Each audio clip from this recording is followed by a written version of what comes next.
Good morning, ladies and gentlemen. This is the April 11th, 2022 meeting of the Pennington County Planning Commission. Before we get going here, we do have one announcement that might affect people that have got a request before us this morning. On an unusual situation, we haven't done roll call yet. There's only 3 members here, and we have 1 on Zoom, which does constitute quorum. However, in the bylaws versus normal Robert's Rules of Order, it will take all 4 votes to transact business on an item. So if someone's concerned that there's only 4 of us, in their proposal, I would suggest that when we get to their item, they may want to look at the situation with the 4 votes, that we have to have all 4 votes, the 1 on Zoom plus the 3 members that are here. Just to give you something to think about before we get going here. I'm going to call the meeting to order. And recommendations of the Planning Commission on certain items from this agenda will be considered by the Board of Commissioners at their regular meeting on April 19th, 2022 at 10:30 a.m. The Planning Commission utilizes speaker request forms. Today, they're over with Jerry, and which are available in the commission chambers during the meeting. When your item is up and the commission speaker request form does come, we'll check with you. If you desire not to speak, that's fine. If you do want to speak, we certainly will honor that. Roll call. We have 1 position open on the Planning Commission. We've got Jim Coleman, who is on an approved absence traveling, and we've got Rich March on approved absence. So the 4 members that are here are the Pennington County Commission liaison, Ron Roskinek, Mike, myself, and on Zoom, we've got Karen McGregor. And she's waving right at me, so she's right with us this morning. How are you feeling, Carrie? I feel fine. It's just frustrating. I had another positive test this morning, so I guess I'm staying home for a few more days. Well, good luck. If I see a blank screen, I'll do a recess or something. No, I feel fine. Right. Thank you. First item of business then would be the approval of the March 28th, 2022 minutes. So move. Second. It's been moved and seconded to approve the minutes of the March 28th, 2022 of the Pennington County Planning Commissions. Discussion. Hearing none, all in favor of the motion signify by saying aye. Aye. Aye. Aye. Opposed? Motion carried. Approval of the agenda. So move. Second. Moved and seconded to approve, the agenda for the Planning Commission. Any discussion? Hearing none, all in favor of the motion signify by saying aye. Aye. Aye. Opposed? Motion carried. Consent agenda. It's you today, Brittany? Good morning, Commissioners. Brittany Molitor, Planning Director. The consent agenda. The following items have been placed on the consent agenda for action to be taken on all items in accordance with staff's recommendation by a single vote. Any item may be removed from the consent agenda by any planning commissioner, staff member, or audience member for separate consideration. The findings of this Planning Commission on certain items from this agenda are recommendations to the Pennington County Board of Commissioners, who will make the final decision. Item number 3 is conditional use permit review CU 0523 for Glenn Lochner to review a cemetery with 2 burial plots in an agriculture district, and staff recommends approval of the extension of conditional use permit CU 0523 with conditions. Item number 4 is conditional use permit review CU 0827 for the Soderquist Family Ranch LTD Partners to review a single-wide mobile home in an agriculture district. Staff recommends approval of the extension of conditional use permit CU 0827 with conditions. Item number 5 is conditional use permit review CU 2156 for Alex and Holly Neiman and A&H Enterprises, Inc. to review the rental of 36 UTVs, 6 backups, and 6 slingshots to include a washing area, parking area, and 36 to 40 employees in a highway service district. And staff recommends approval of the extension of conditional use permit CU 2156 with conditions. Item number 6 is minor plat MPL 22-09 for Michael and Jocelyn Sullivan to subdivide and create tracts 4A and 4B, a subdivision of tract 4 of Shocker subdivision, and staff recommends approval of minor plat MPL 22-09 with conditions. Thank you, Brittany. First item would be, does the staff request any be removed from the consent calendar? No, not at this time. Did anyone on the commission have an item they would like removed from the consent calendar? For using in the audience, we vote on this item as a single item. It's one vote passes all the items that are in the consent calendar. You are certainly allowed to request that any item be removed from that consent calendar for approval. Does anyone in the audience desire to have an item removed from the consent calendar? Chair would address a motion. I so move. Move to approve. Then, thank you. Been moved to approve the consent calendar as recommended and seconded. Any discussion? Hearing none, all in favor of the motion signify by saying aye. Aye. Aye. Aye. Opposed? Motion carried. On to item number 7. Good morning, Cody Sack, Environmental Planner. Item number 7 is conditional use permit CU 22-09. It is to live in a pole barn / shop building while building a single-family residence on the subject property. The owner and applicant is David and Mary Grover. I believe the applicant's in the audience if there are any questions. The location of the property is 1258 Mills Ranch Road. Involves 5.93 acres. Current zoning is Ranchette District with an existing land use of residential. Access is off Mills Ranch Road, and there is no special flood hazard area on the property. When reviewing conditional use permits, there's the 7 criteria that the Planning Commission may consider in their review. I have them on the screen. I'll read the answers. Number 1, no, the requested use should not be detrimental or endanger the public health, safety, or general welfare of the public.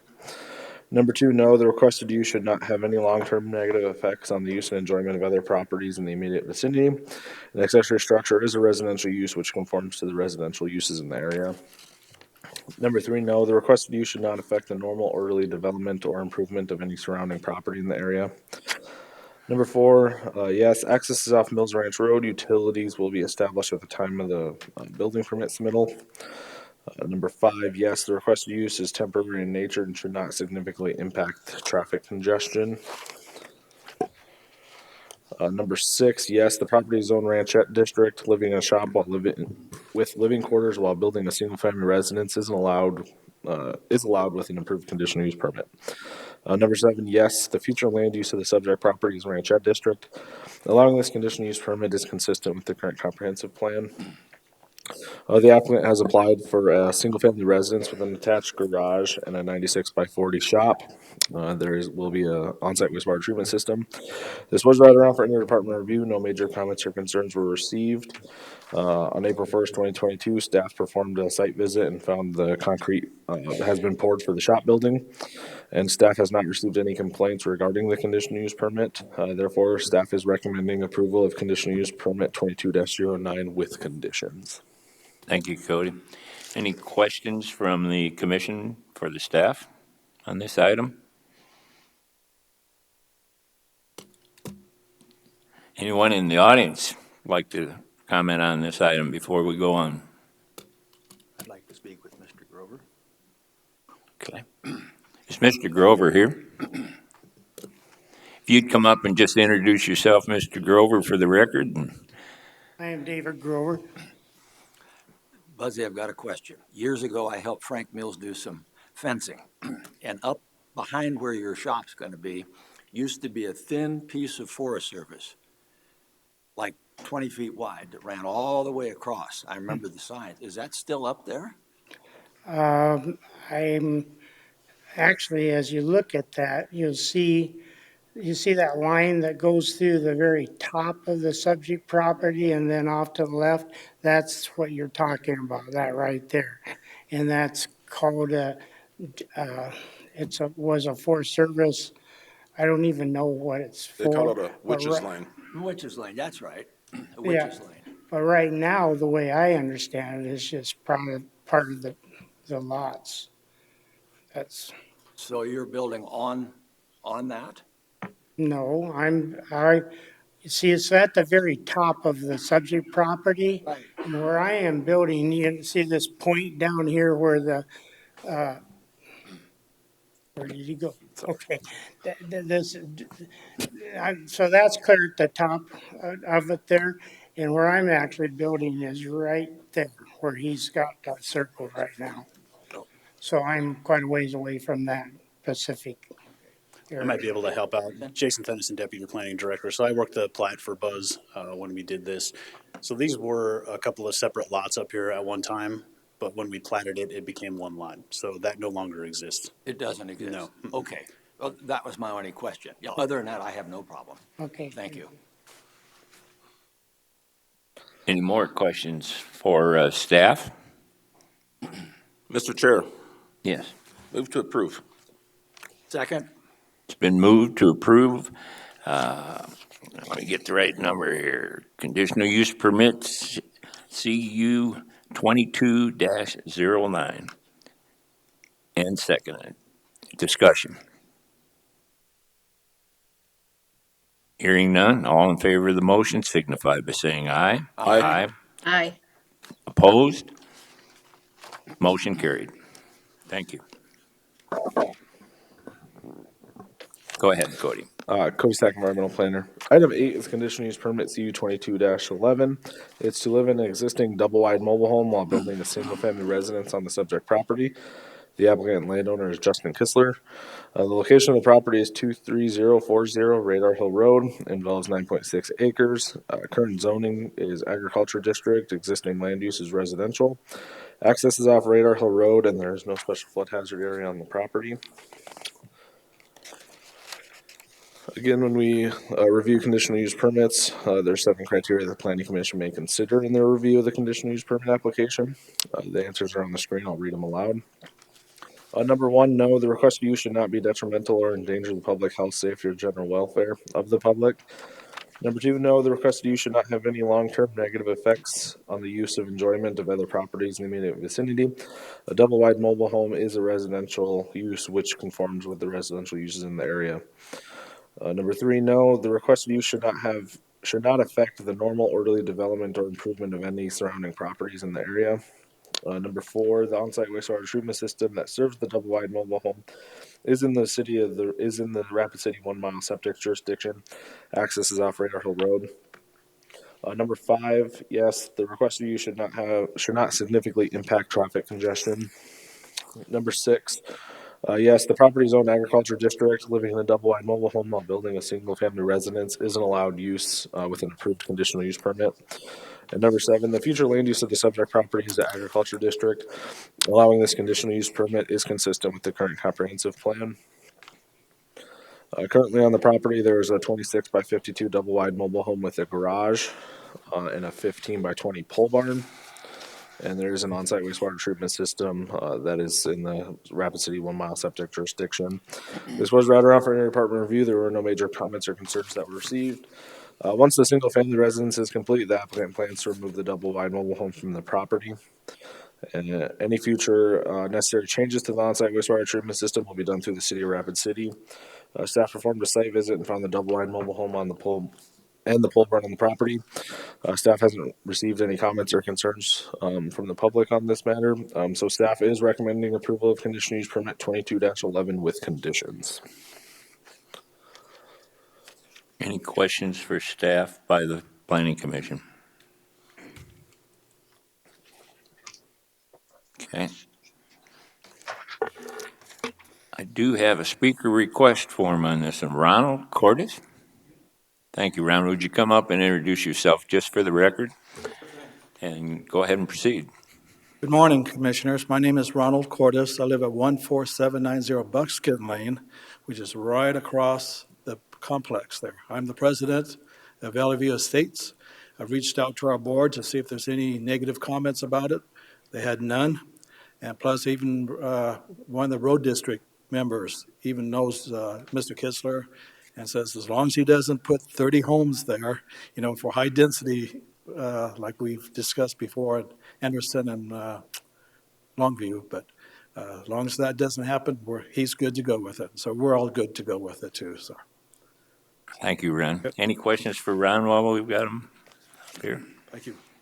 Thank you, Ron. Chair to address a motion. I'd make a motion that CU 2211 be approved. Second that.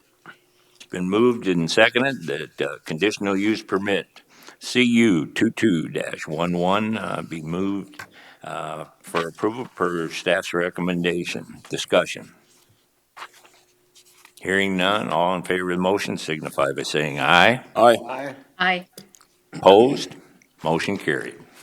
On to item number 9.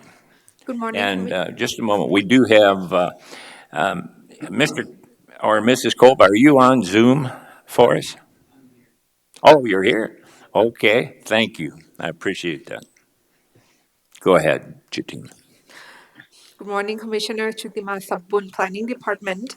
Item number 9 is a conditional use permit CU 22-12 to allow a detached garage to be utilized as a guest house on the subject property.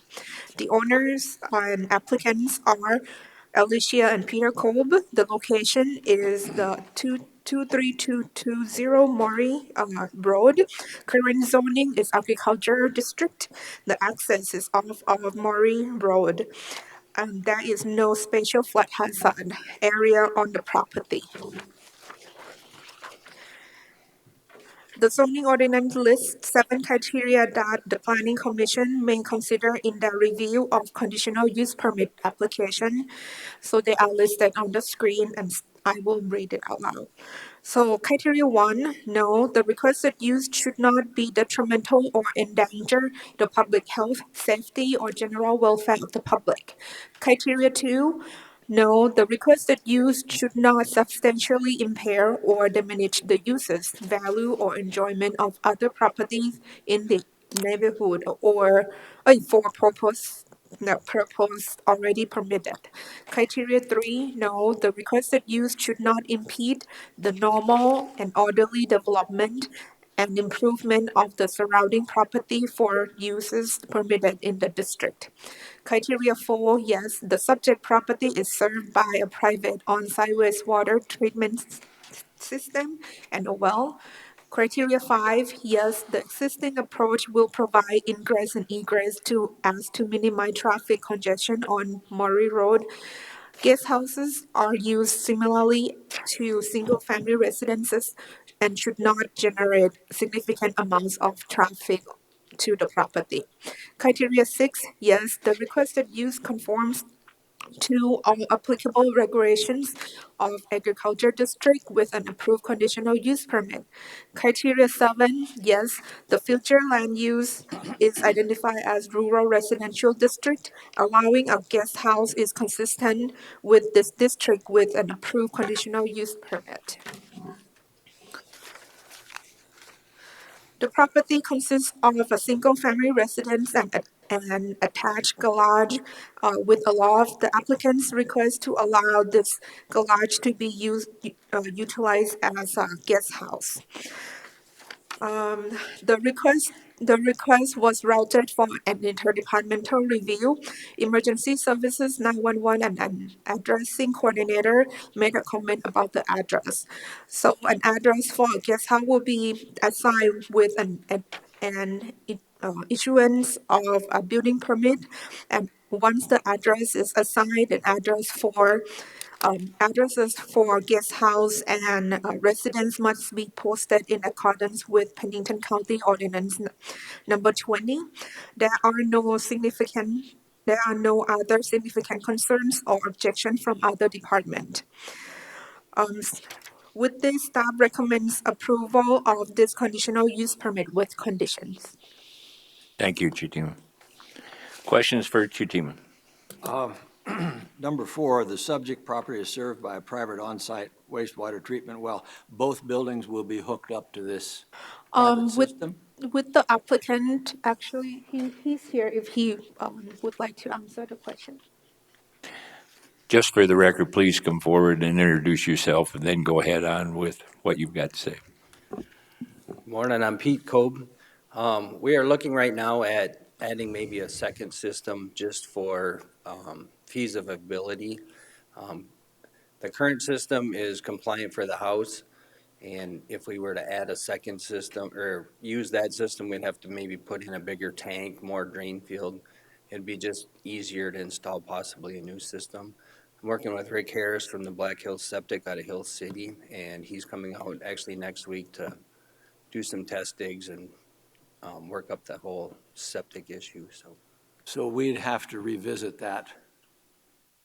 That will be addressed during the building permit application, which an environmental planner will take a look at the application and see if it meet the ordinance 204J, and then it will go from there. Yeah, okay.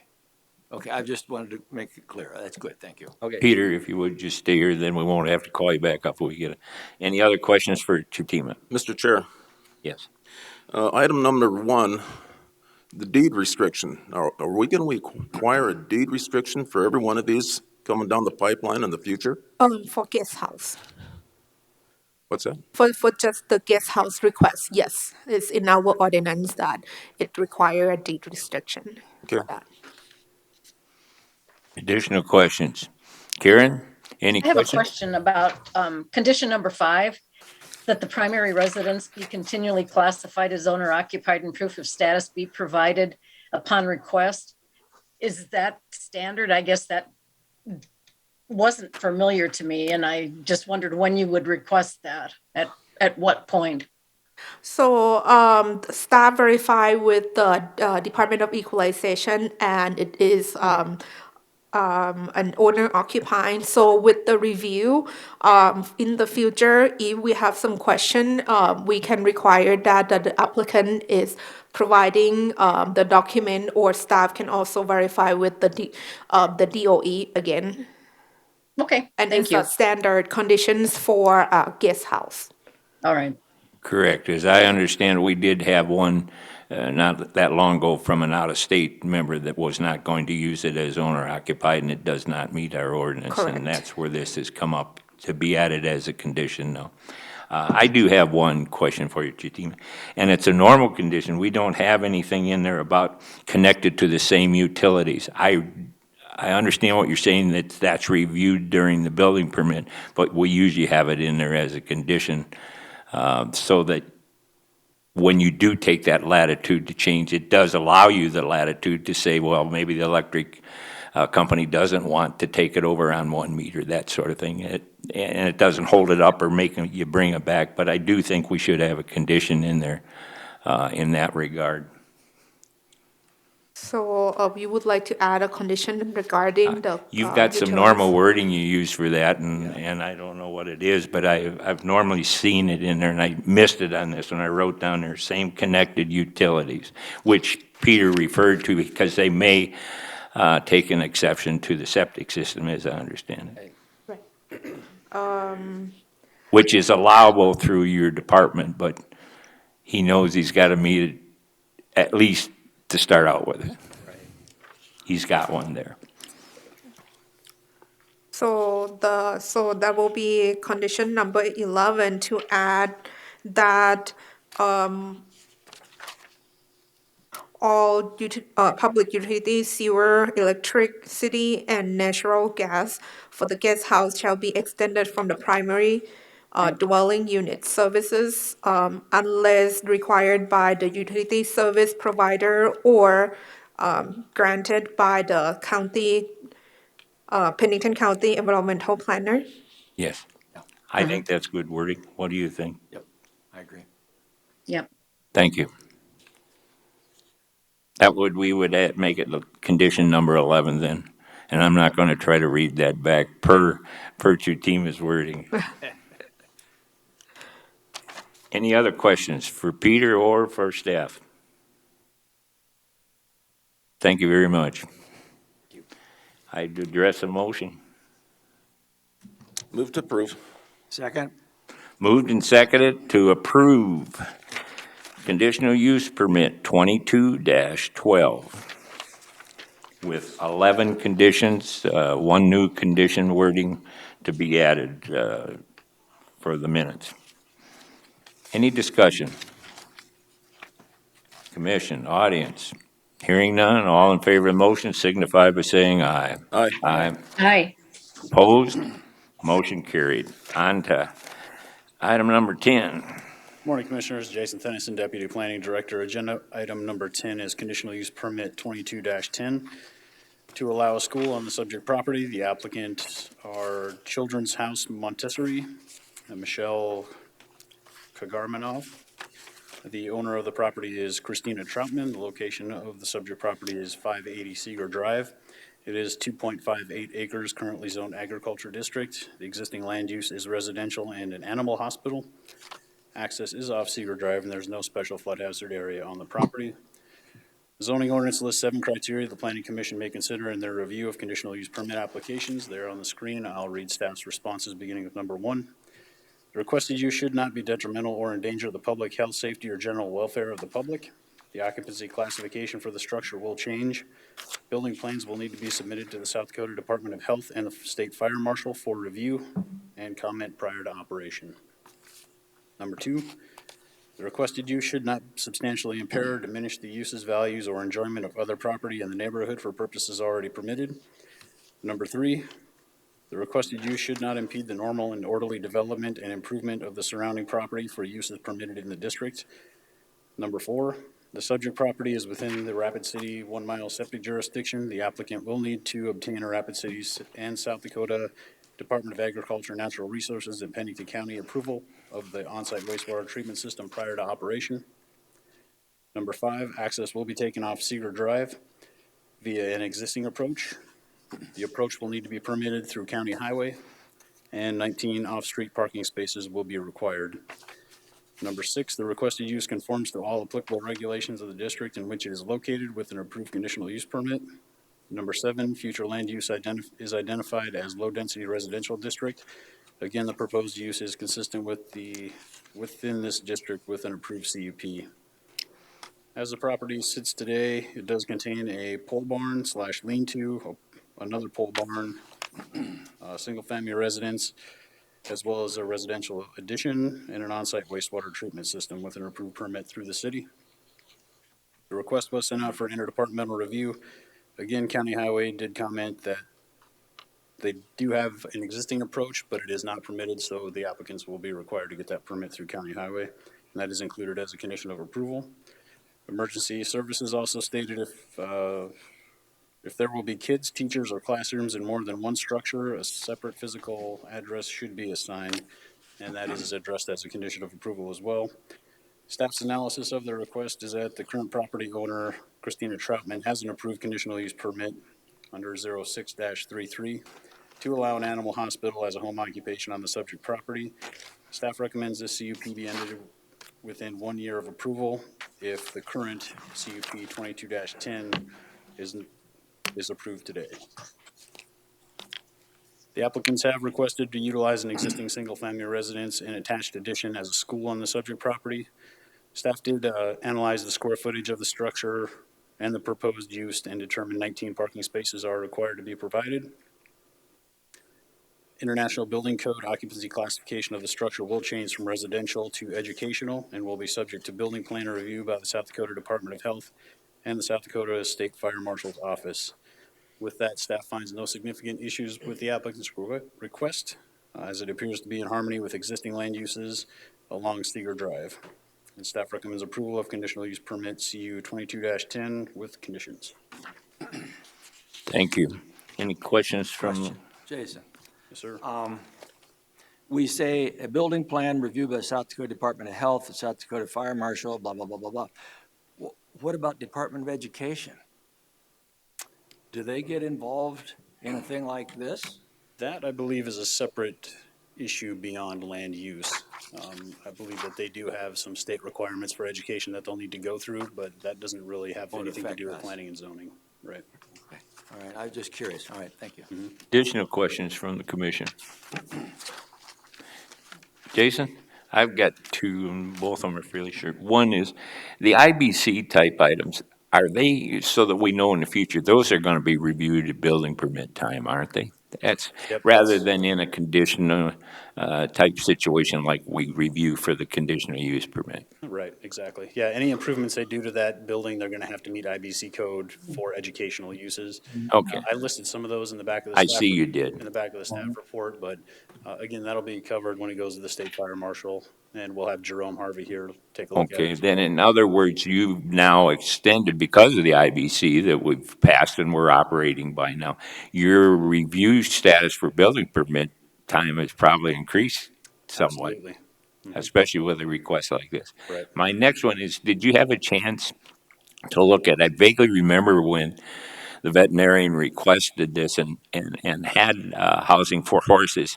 And all that we referred to was to turn them over as fast as possible, not to per se board them at that time. Is that something that these folks could look and bring forward by use of the property? Yeah, possibly in the future, they can come and amend the conditional use permit if they wanted to have that use on the property. But as it sits, it is zoned agriculture district, so it's something they could do. Okay, and it's going to drop dead with the previous operator's conditional use permit. It's Well, going to be the a drop. operation of the veterinary clinic would cease at that time if that CUP is ended. Okay, But the use of an agriculture district still allows livestock. yeah. So they could have horses out in the pasture area if they wanted to, because it is ag. Okay.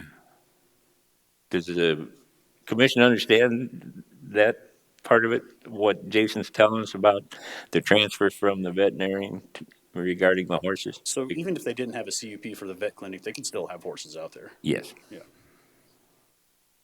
Separate deal. Karen, did you get all that? Yes. I did. Jason, is there a fence? Or will there be fencing then to keep or there probably already is, to keep the horses away from the buildings, so if there are students there, they'd be safe? Yeah, I believe that there is a fence around the property now. I would have to verify that, if the case arises that they want to have horses out there. I mean, they would still need to abide by the zoning ordinance for special animal keeping. Okay. Any other questions for Jason while we've got him here? Thank you, Jason. I don't have any speaker request forms in this. Is there anyone in the audience that wanted to speak on it? Okay.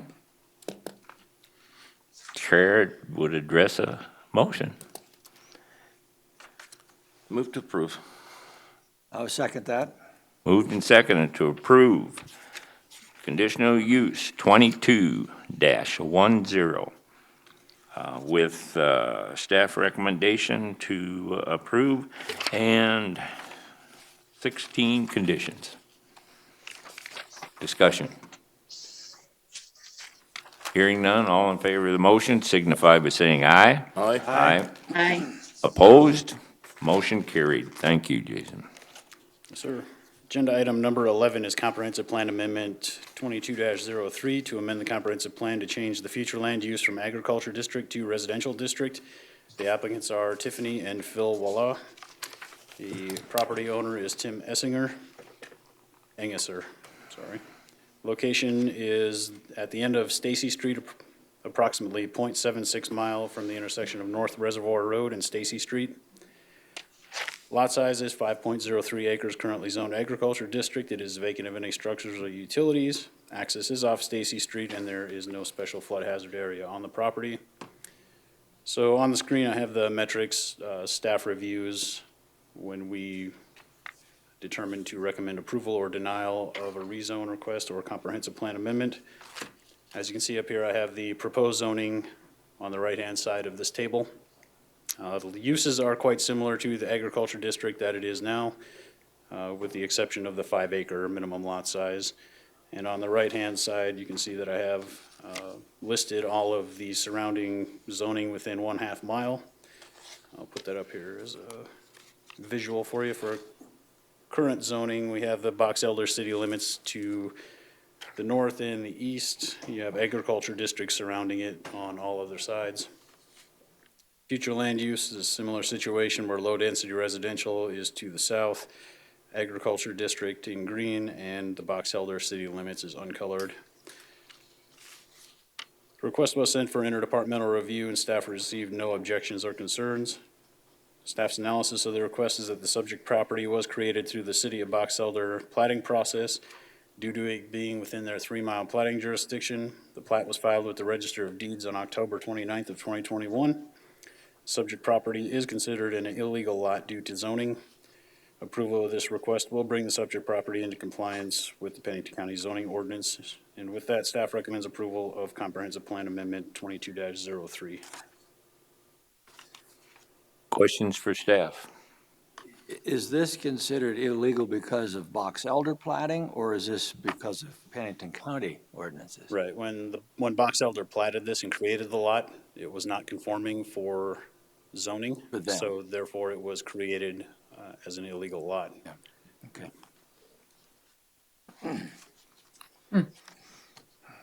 Any other questions? I just have one, Jason. It looks like in the one picture, it looks like it was originally developed. There's a cul-de-sac even drawn in or shown on the picture at the end of a road. Right. That is where the proposed lot will take access from off of Stacy Street. Off of that street. Okay. Any other questions?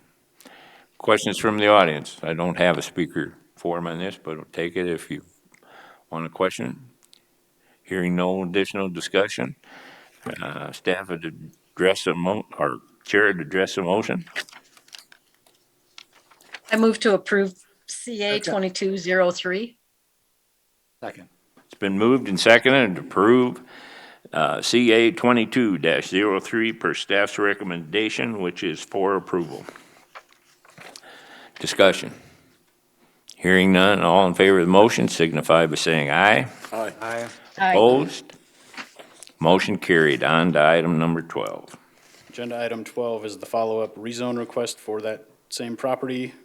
Rezone 22-03 to rezone 5.03 acres from Agriculture District to Ranchette District.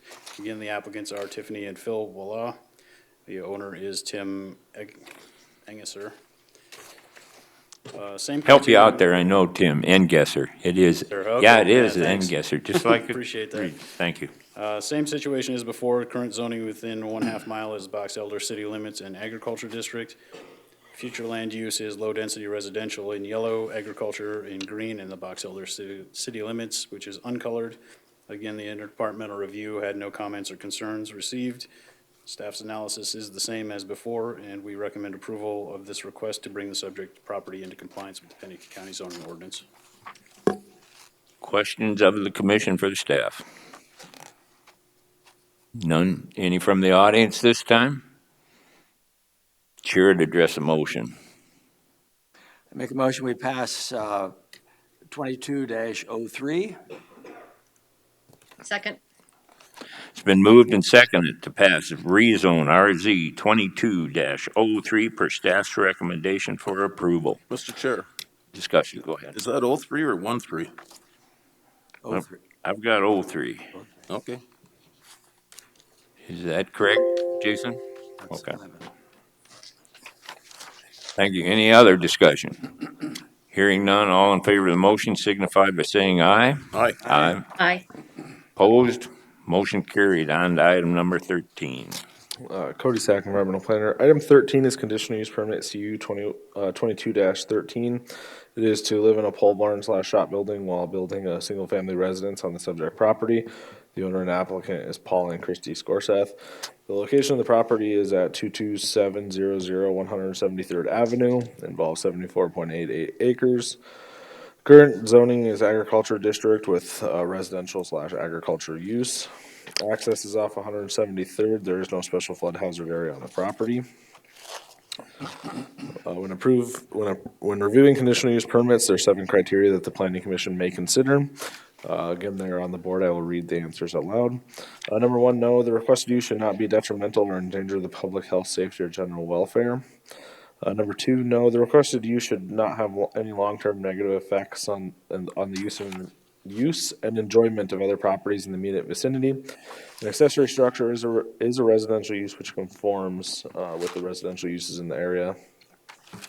Number 3, no, the requested use should not affect the normal orderly development or improvement of any surrounding property in the area. Number 4, access is off 173rd/227th Avenue. The property is serviced by a private on-site wastewater treatment system and well. Number 5, the requested use is temporary in nature and should not significantly affect traffic congestion. Number 6, yes, the property is owned agriculture district. Living in a shop with living quarters while building a single-family residence is allowed with an approved conditional use permit. Number 7, the future land use of the subject property is agriculture district. Allowing this conditional use permit is consistent with the comprehensive plan. Currently on the property, there's a shop with living quarters, 96 by 40 shop. And then there are several farm and utility buildings that were built prior to the requirement of building permits per Department of Equalization records. The on-site wastewater treatment system is unknown. I couldn't find a building permit that had any information on the septic system. The septic system will be determined during the building permit process in order to receive that building permit. This was read around for an interdepartment review. There were no major comments or concerns that were received. The existing residence has been removed from the property. The applicant has constructed the living quarters in the existing shop prior to the issuance of a building permit. He has applied for the building permit and has paid the penalty fees for the permit. The applicants are planning to remove the living quarters when the new residence is complete. Staff has not received any objections or concerns from any neighboring properties. So staff is recommending approval of conditional use permit 22-13 with conditions. Questions for the staff? Question. The other satellite photo, do you have that one that zooms in a little more? No, I don't believe I What do. is 22700? It shows a big building. It says 22700.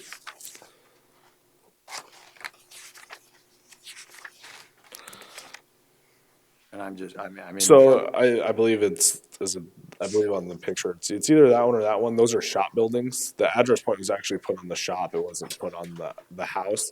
The house has been removed. The address will be addressed during the building permit process because it's addressed off of 173rd Avenue, but if you look on the map, it actually is accessing off of 227th Street. So the address point will change to the actual residence. Only existing on the property now is some farm utility buildings. I believe there's one detached garage remaining, and then the shop with living quarters. All right, well, you've been out there, so that's fine. Cody, during the building permit process, when we don't have history on a wastewater treatment system, do we go through and establish that history? In other words, that they have an original permit and an operating permit, that sort of thing? Correct. They submitted information. They had it pumped, so we know the tank size, but we just don't know the drain field size. So I looked for permits for it. I couldn't find any. What'll happen during the building permit process is our environmental planner, who is more over the septic side, will review it and see if he can find any information that I missed.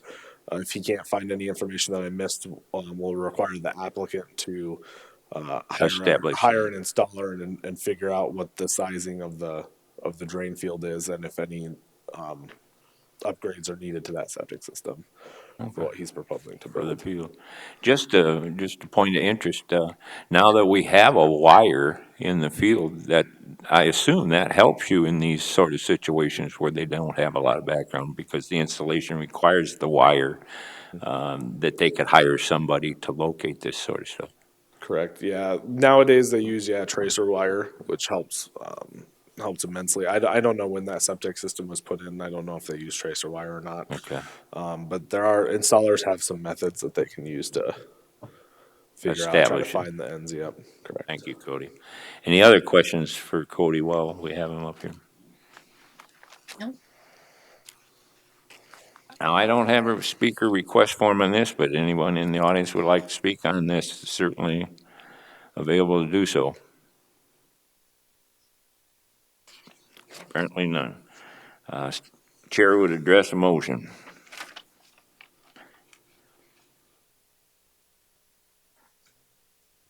I'd move to approve CU 22-13. I'd move to second that. Been moved and seconded to approve per staff's recommendations, CU 2213, with 9 conditions. Discussion. Hearing none, all in favor of the motion signify by saying aye. Aye. Aye. Opposed? Motion carried. On to item number 14.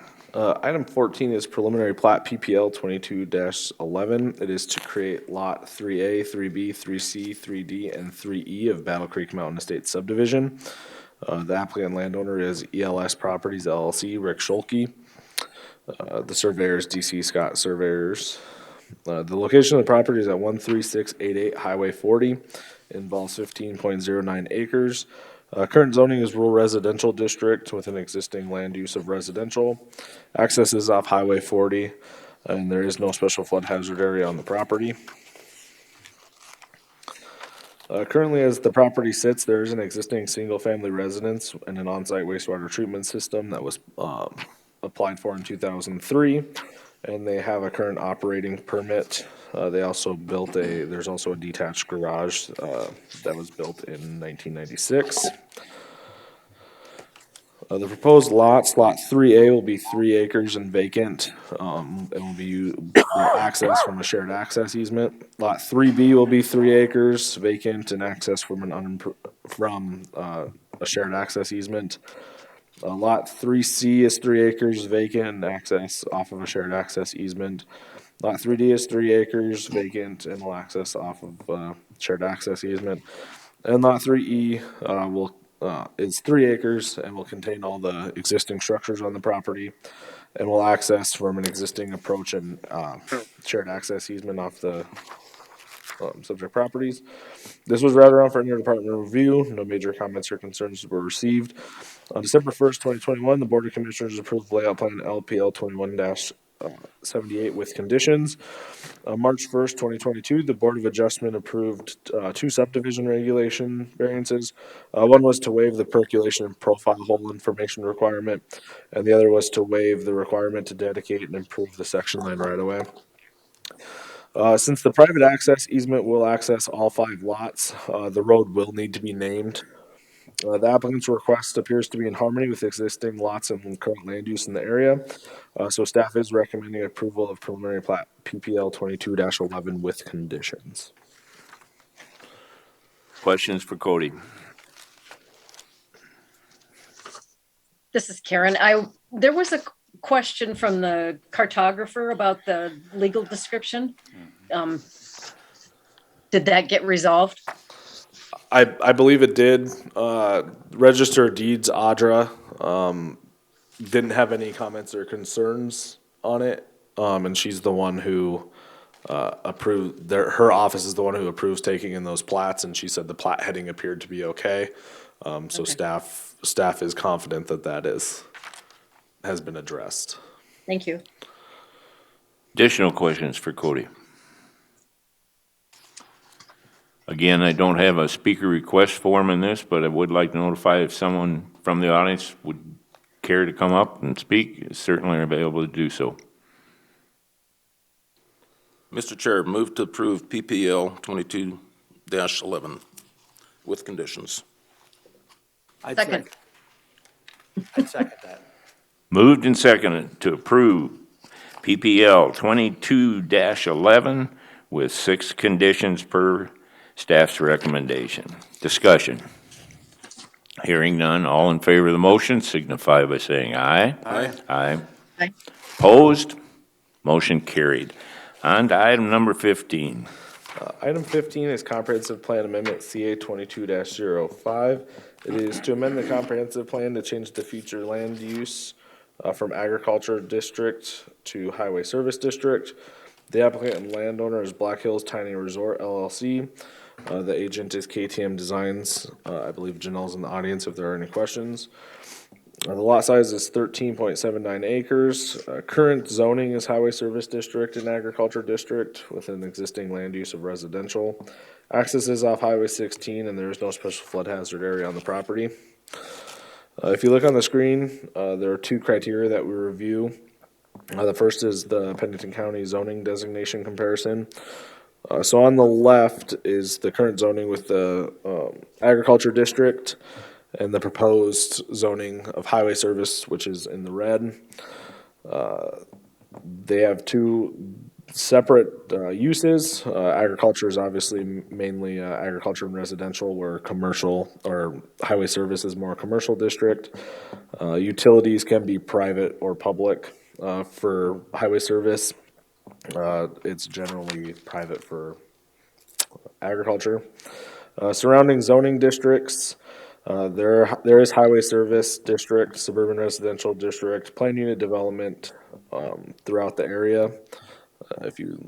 This is the current zoning.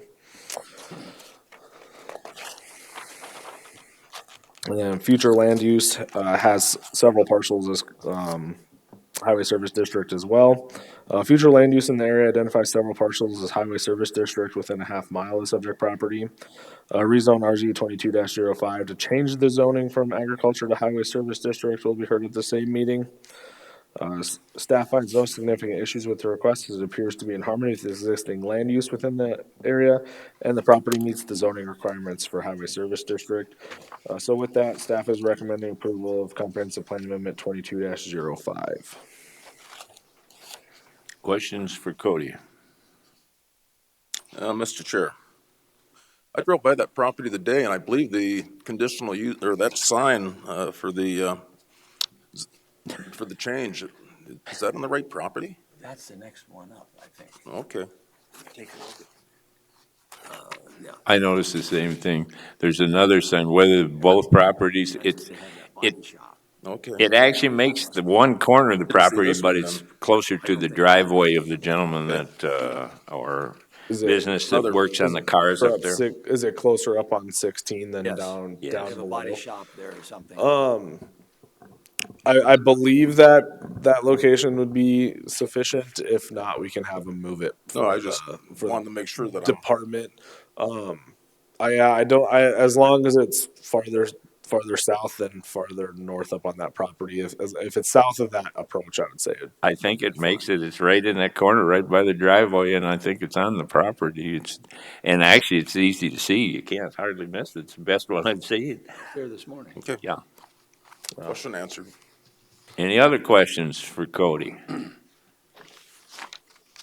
Hearing none, I'm going to go ahead and say the same thing for the audience. There's no speaker request form. Anybody that would like to speak on this is certainly available to do so at this time. Hearing none, the chair would address a motion in regards to this item. Mr. Chair, I would have moved to approve CA 22-05 with conditions. Second, Moved and seconded to approve CA 2205 per staff's recommendations. Discussion. The audience. Hearing none, all in favor of the motion signify by saying aye. Aye. Aye. Opposed? Motion carried. On to item number 16. Item 16 is rezone RZ 22-05. It is to rezone 13.79 acres from agriculture district to highway service district. The applicant and landowner is Black Hills Tiny Resorts LLC. Again, the agent is KTM Design Solutions. I believe Janelle's in the audience if there are any questions. It's the property is 13.79 acres. Current zoning is highway service district and agriculture district. Existing land use is residential. Access is off Highway 16, and there is no special flood hazard around the property. Again, we look at the current zoning in the area and the future land use and zoning.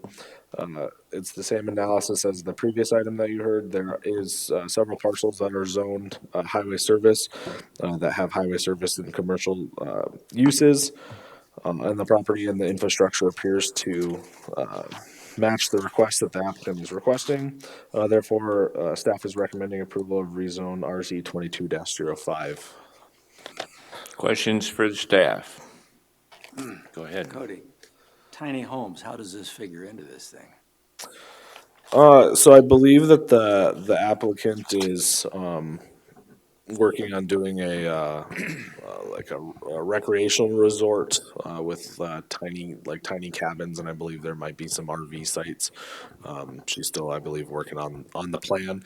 The purpose of the rezone is there's a little sliver that you see of the subject property was zoned agriculture district, which would limit what she could do on that portion of property. So she's just trying to make it all highway service district. Okay, yep, no problem. I only had one. And it's kind of an odd one. I'm not sure that it really comes into play. Now that we're getting this corrected and the highway service is going to go back that far, we still have that one small within the agriculture, low-density residential. Could this possibly affect that, Cody, you think? The only way it would affect it would be for setback purposes. There's some but that'd be really the only main portion of it. That property to the south is Is it existing? I've never looked yeah. back there that far. There's a house there. A lot of that's actually should be in a PUD overlay. For a pumpkin patch, there's some wedding venues and stuff done, and that's the house the of pumpkin the patch owners thing. of that Number of planned years unit ago. development. Yep. Yeah, and I spoke with the owners who own that house, and they didn't have any concerns with it being highway service. They just wanted to know what the applicants were planning on putting there. Any additional questions?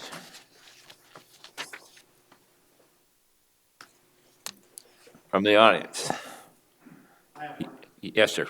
Please come forward. Just identify yourself for the record, and we can go from there. Yeah, Kalen Dringman, I'm in that neighborhood. And the one thing I'd like to point out, Highway 16 development, there's going to be changes to the access on there. And if they put too many houses in that area, it's going to choke it even more. If you refer to the screen where what the DOT plans on doing, where you see the 03 in orange for the section mark, at the bottom of the triangle, I guess you could say, come further there and you'll see this barn right here. This is going to be the only exit out. Right. This is going to be blocked here. So not going to try to cause any problems for those people, but it's going to get even more congested. And I would just ask that that's taken into consideration. Mr. Chair, Go ahead. now if I understand, when you go to leave that property, your only option is going to be to go north. Correct. Go down and then turn around. Yep, yeah. So that should eliminate some of the safety problems. This is going to be a right turn here, so you're going to have, whatever's up in here, and then you're going to have to come all the way down. Well, it's not even on here, and then come back up this way. So something to consider. Cody Sack, environmental planner. I think I can speak to that a little bit. So for the purposes of today, it's just to rezone that little portion. I believe with what the applicants want to do, it's going to require a plan unit development overlay.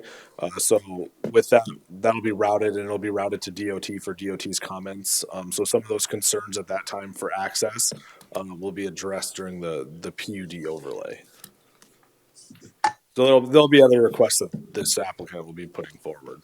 Don't leave yet. We might have, and I drive by there almost every day. You also have a bus pickup point. Correct. At that. And I would think that's all going to come into play in that review because it can get somewhat congested at that between people that don't want to pull direct out and they want to be able to see the traffic coming from the RV park. So that's an interesting exit and ingress, egress they're going to leave. It'll be interesting to see what they propose. Right. It's not good now, and it's going to get worse, is what I'm Right. saying. Yeah, that's where I was headed with it too, coming by there every day. The state, I'm sure, is going to have some thoughts on it. Thank you, both of you. Thank you. Mr. Chair, Yes, I look at this more of just a housekeeping motion today.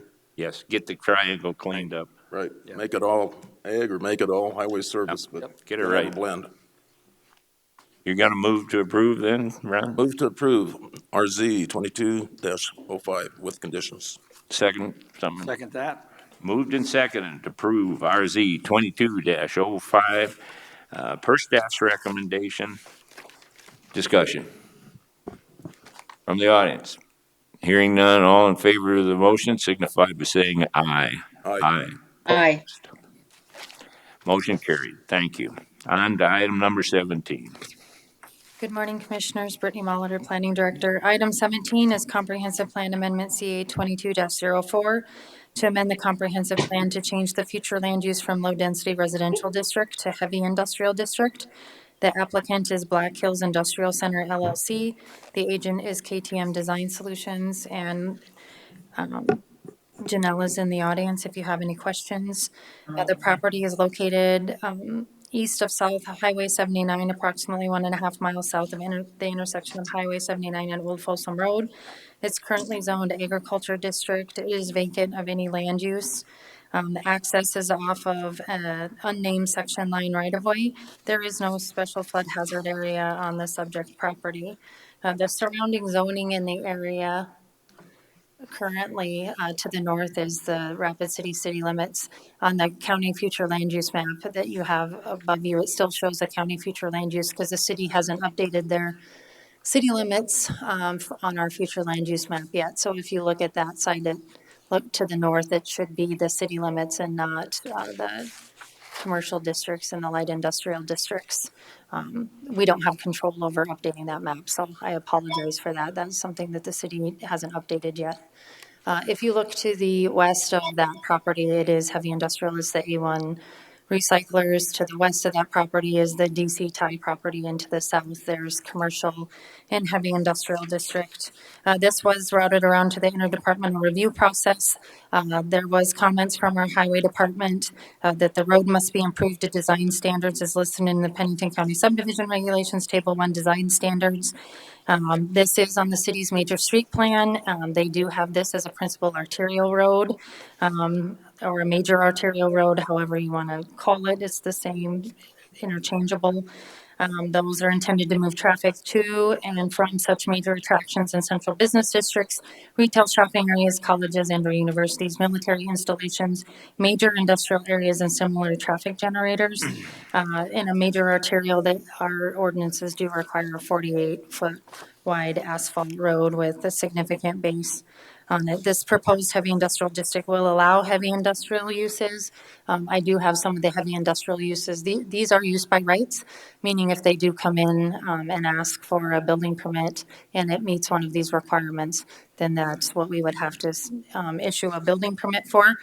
So when staff looked at that and the road requirements for those types of uses, the current Lamb Road does not support the traffic and the heavy proposed traffic that could be from some of these uses. There is, like I said, the north portion of the property was recently annexed into the city of Rapid City. That annexation number is 21AN004. And it was rezoned to industrial, and it is part of a proposed tax increment district, the 21 TIF 003. So staff is recommending denial of this due to the fact that the current infrastructure does not meet the requirements of the proposed zoning district, and there are concerns with the heavy industrial uses that could be off of Lamb Road. Mr. Chair, when I read this yesterday, I looked at the zoning, the surrounding zoning, the future land use and current land use. And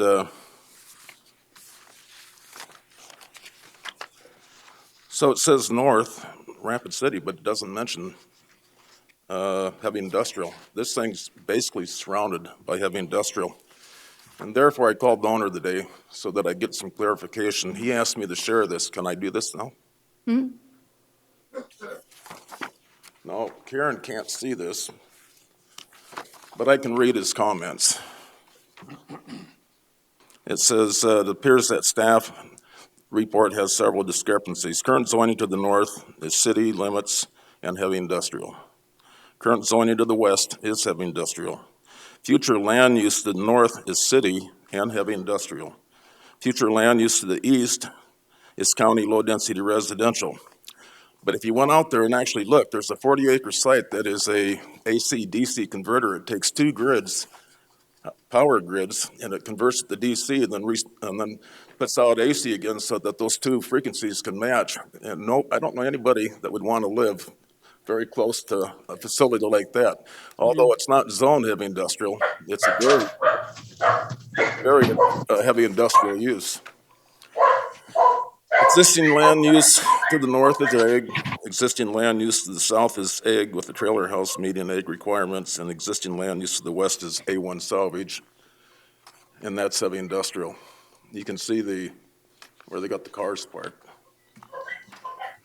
And then he states that on page 55 of item 17, which is one we're working on now, it lists the subdivision requirements, and they're not asking for subdivide the property. What they're simply asking for is a rezone, because I think what they're saying is before we subdivide, we'd like to make sure that we could rezone. And at that time, I think that's where you're going to address, the road conditions, road requirements, and other items like that. And we got to keep in mind that we did the same thing a few years ago to the property to the south. We rezoned that to heavy industrial without these type of requirements. So I just want to point that out. Sure, and we did issue, or the planning commission did issue a conditional use permit for a marijuana facility on those heavy industrial, and as a condition of that CUP, they were required to update their road and the approach to heavy industrial standards. So the planning commission has required that in the past of these areas. When staff looks at these areas and the types of uses that go on, you have to look at the infrastructure, not just the surrounding land uses that are in the area. This type of road, as it sits right now, wouldn't support heavy industrial uses.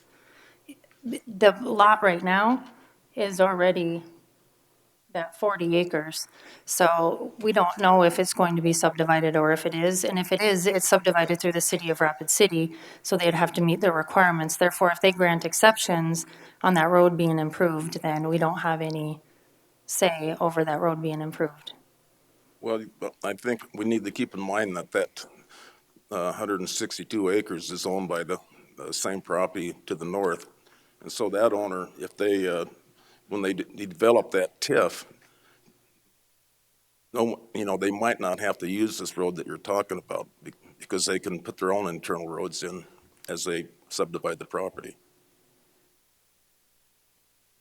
But my question would be, if that's the case, why isn't this portion of the property annexed? Well, I'm just saying that I don't see why somebody'd want to improve a road until they can get the rezone.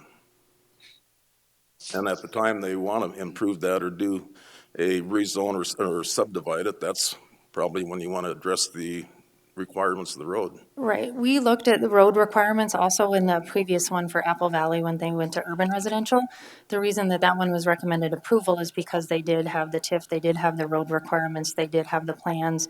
They had every intention of updating that road to those requirements. This one, we don't have any information if they ever intend to upgrade the road or anything like that. So when we look at it in the land uses that would be required, if they do rezone this and it's never platted, and they come in for a building permit off of Lamb Road and it's not built to standards,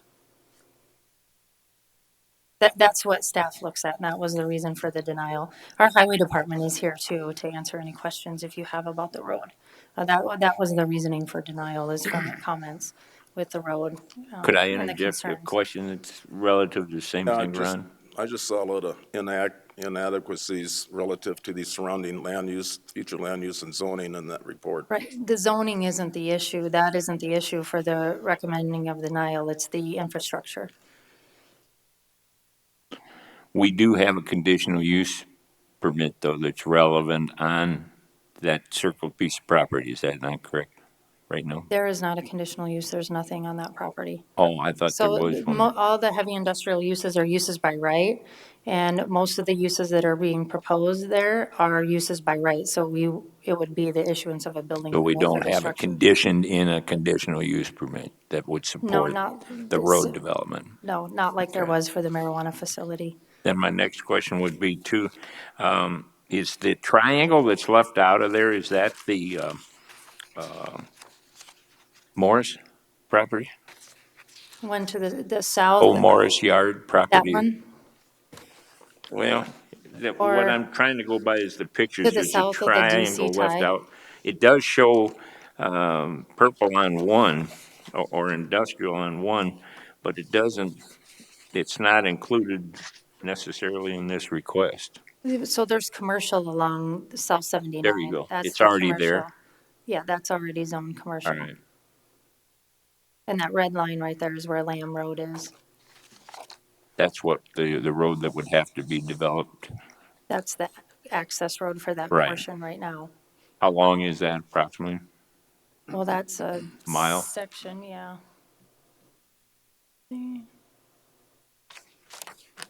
So there's your, it's a quarter section. Okay. I understand. And That's let me good. see. That's where the gravel road starts, is right past that property. Additional questions for staff? For Brittany?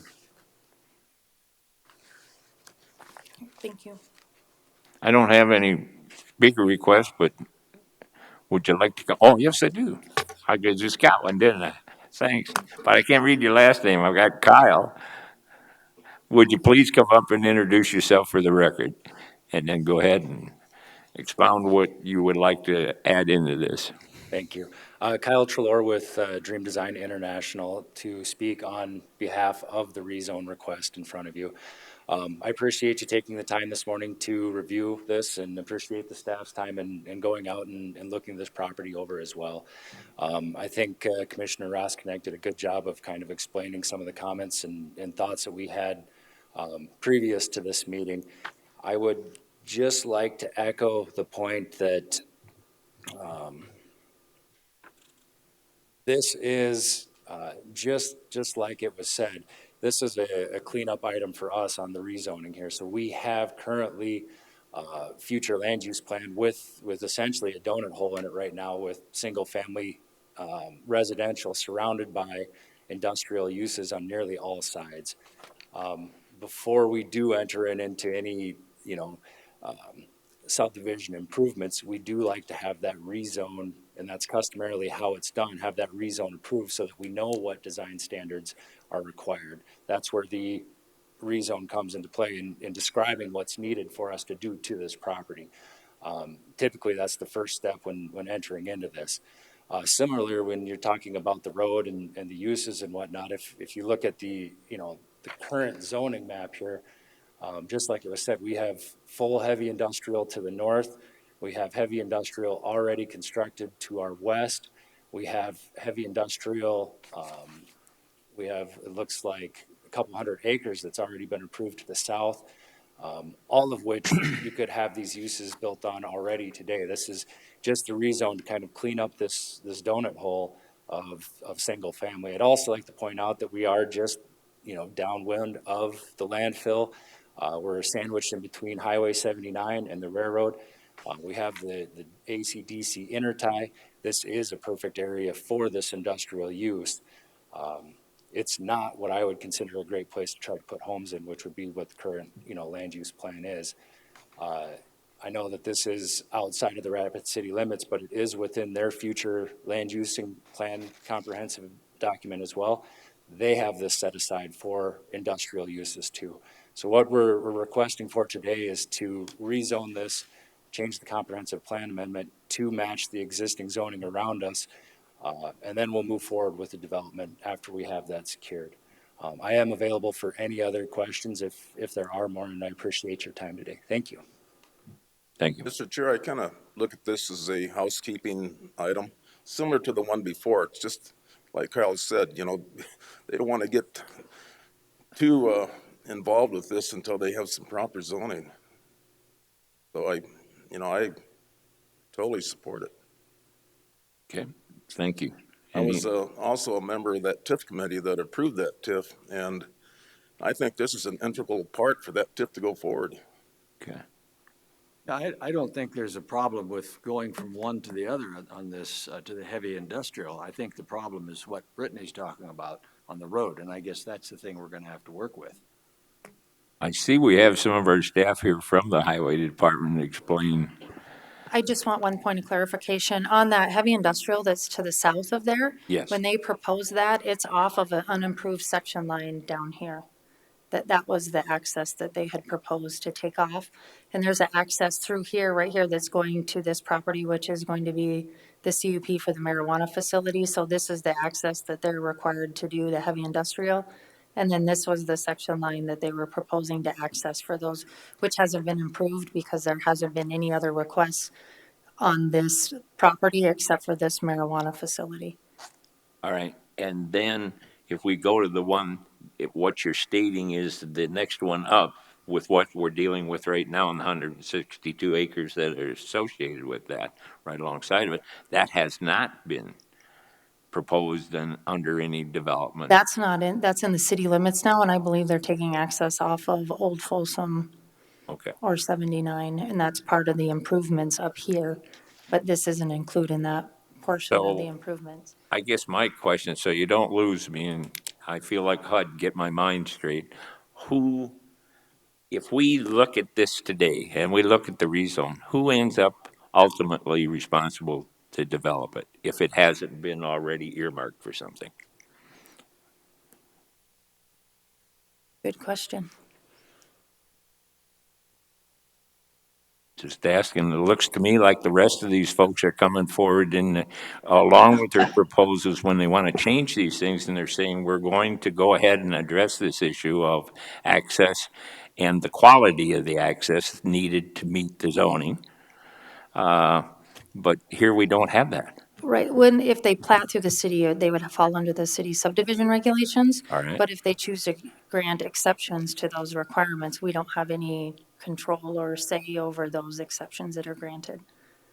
And does So it it apply wouldn't to have the to be full built road or to- half the road? I remember That would be a Bradsky. question for. That's why I thought it was nice to see those folks here today. Yeah, they would be better to speak to some of the roads and the requirements and who's maintaining and who would have to maintain and I'm sure upgrade. these gentlemen know exactly what I'm talking about. Who would ever like to speak, I would ask that they come forward and add into this. Please introduce yourself just for the record. Good morning, Joe Miller, Pennington County Highway Department. As Brittany alluded to, I'm not real versed in the zoning and all that stuff. What our concern is, we have a lot of these developments that go in. I can think of a couple off the top of my head out in Box Elder. There's 228th Street. A developer went in there and actually paved that road unbeknownst to the county. Now the county's stuck to maintain it, right? We didn't want an asphalt road. We have to maintain it to a higher standard. It costs more to maintain. This road is actually on a section line. So if the rezone goes through and then the developer chooses not to develop that, and we get a bunch of truck traffic, just for food for thought, one truck is equal to 9,600 cars per day. One truck trip is equal to 9,600 cars. So it takes 9,600 cars to do the same damage as one truck. And as you can imagine, our concern with an industrial park or whatever is going in here, it's going to be a lot of truck traffic. So that road's on a section line, it's going to fall on the county to maintain it. Because by state statute, anything that's not a municipality, township, or organized township or road district falls on the county if it's a section line. So Just so I understand what you're saying, Joe. In other words, because it is in a section line, it creates a little bit of a different category too, which then puts it in our ballpark, irregardless of whether even the city came back and annexed that or not. So if the city does annex, you spoke of Bradsky Road. I can think of Seeger Road out north of town. Sure. City annexed half of it. Now it becomes okay. City maintains half of it. County maintains half of it. Or the city could choose to annex up to the northern portion of that section line and not take the section line at all. And it's still on our, or it still falls on the county highway to maintain this or the county to maintain it. Sure answered my question, but it looks a little foggy from up here. That's a good point. Thank you, Joe. You're welcome. Yes, sir. Please come forward. You have to, unfortunately, you got to recognize yourself for the minutes. Not a Again. problem. Kyle Trelor with Dream Design. One item that might help clarify this, and I think I saw the master plan up here. And and it was referenced before, but we do have a full industrial park that we are planning just to the north of this property. One of the things that, we're working through right now, and we've had a TIF approved on this for a lot of this infrastructure. And so you've got internal road networks to the north. Right. One of them, and I don't know how well you can see the mouse cursor here, but extending off of Old Folsom Road and then tying into this new street that we're calling Acer Boulevard here. These are both city of Rapid City level industrial slash collector Arterials, yeah. streets, which will be built to industrial standards. And we have that work included in the TIF that we're moving forward on this. With that, we have this north-south street that then runs directly into this property, which we consider an extension of Creek Drive that then swings up and ties into Catron Boulevard into the south. But as it was alluded to, we do have plans to bring Creek Drive down to this property from the north, and that's all part of the existing TIF plan that was approved. So I don't want it to sound like we don't have plans to bring utilities or access to this property. We are planning to do that through and from the north. Okay, Kyle, before you go, if this is all under one ownership, one development, you've got, what I'm saying is if we go down here and we include this now, we rezone, we change the comprehensive plan per the requests here, it still involves that road because you've got safety, access factors. If what I'm trying to ask is, wouldn't the owner step forward and say one way or the other whether we're going to be able to empty some of it out here versus the other? I mean, that's a hard thing to ask you when you've already got your request on. But Well, no, and I appreciate the question and the discussion, especially. And I do think that we have addressed a lot of the access and utility concerns through the property to the north, understanding that just as that conditional use permit had to come forward with the marijuana facility to the south, that was when a lot of the utility or the infrastructure was required to that heavy industrial piece. Just the same as this South 40 here, once that use is identified, then we'll know and have a better idea of what is going to be built on there, what will be required. But until we have that heavy industrial rezone, that zoning type, we're still looking and planning for this to be the single-family residential because that's all that we can do until that entitlement is updated. That's where it really is important for us to fill this donut hole so that we can continue with the plan as we've got it laid out in front of you. I agree with you, except for the cart before the horse type of thing. With the one you spoke of in regards to the marijuana facility, that's in their conditional use permit that they have to develop that. We can't pin you that with that here. In other words, you either voluntarily are looking at doing it, or the city's going to do it, or the county's going to do it. Somebody's got to do it. And if you're going to develop that, and if you've got a TIF that's related to your entire industrial park, I think somehow the powers to be have got to all be in the same room and say, one, who's going to develop this road? And it's got to be decided before you ask three citizens to pass it one way or the other. We're leaving that door still open, aren't we? Well, and that's really no different than how it exists today. You have already heavy industrial zoning off of this road. Built with this being the section, you can see these parcels right here.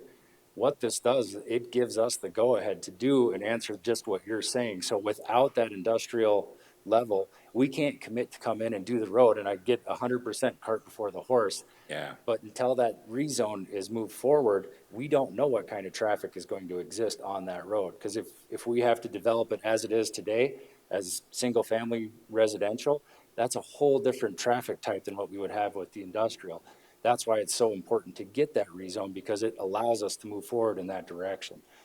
You do have the heavy industrial to the south, and this is the step that we're really looking forward to, is to finish this up and clean up the zoning so that we can continue to move forward. Totally understand what you're saying. Cart before the horse. Generally, as we've done these and I do these quite a bit, the rezone is the first step in the process. Then you move into the subdivision, the conditional use permits, the building permits. They all come after the fact because you need to have that first entitlement taken care of to move the project forward. Otherwise, we can't really market or move forward on this property until that's established, because it's essentially single-family residential at this point. And that's what we have to plan for. So that's why it's so important, and that's why you do have that request in front of you today. And you can feel comfortable that, Creek Drive, that's already been established, that runs to this property. That's included in the TIF, and that will be built to full industrial standards to access this 40.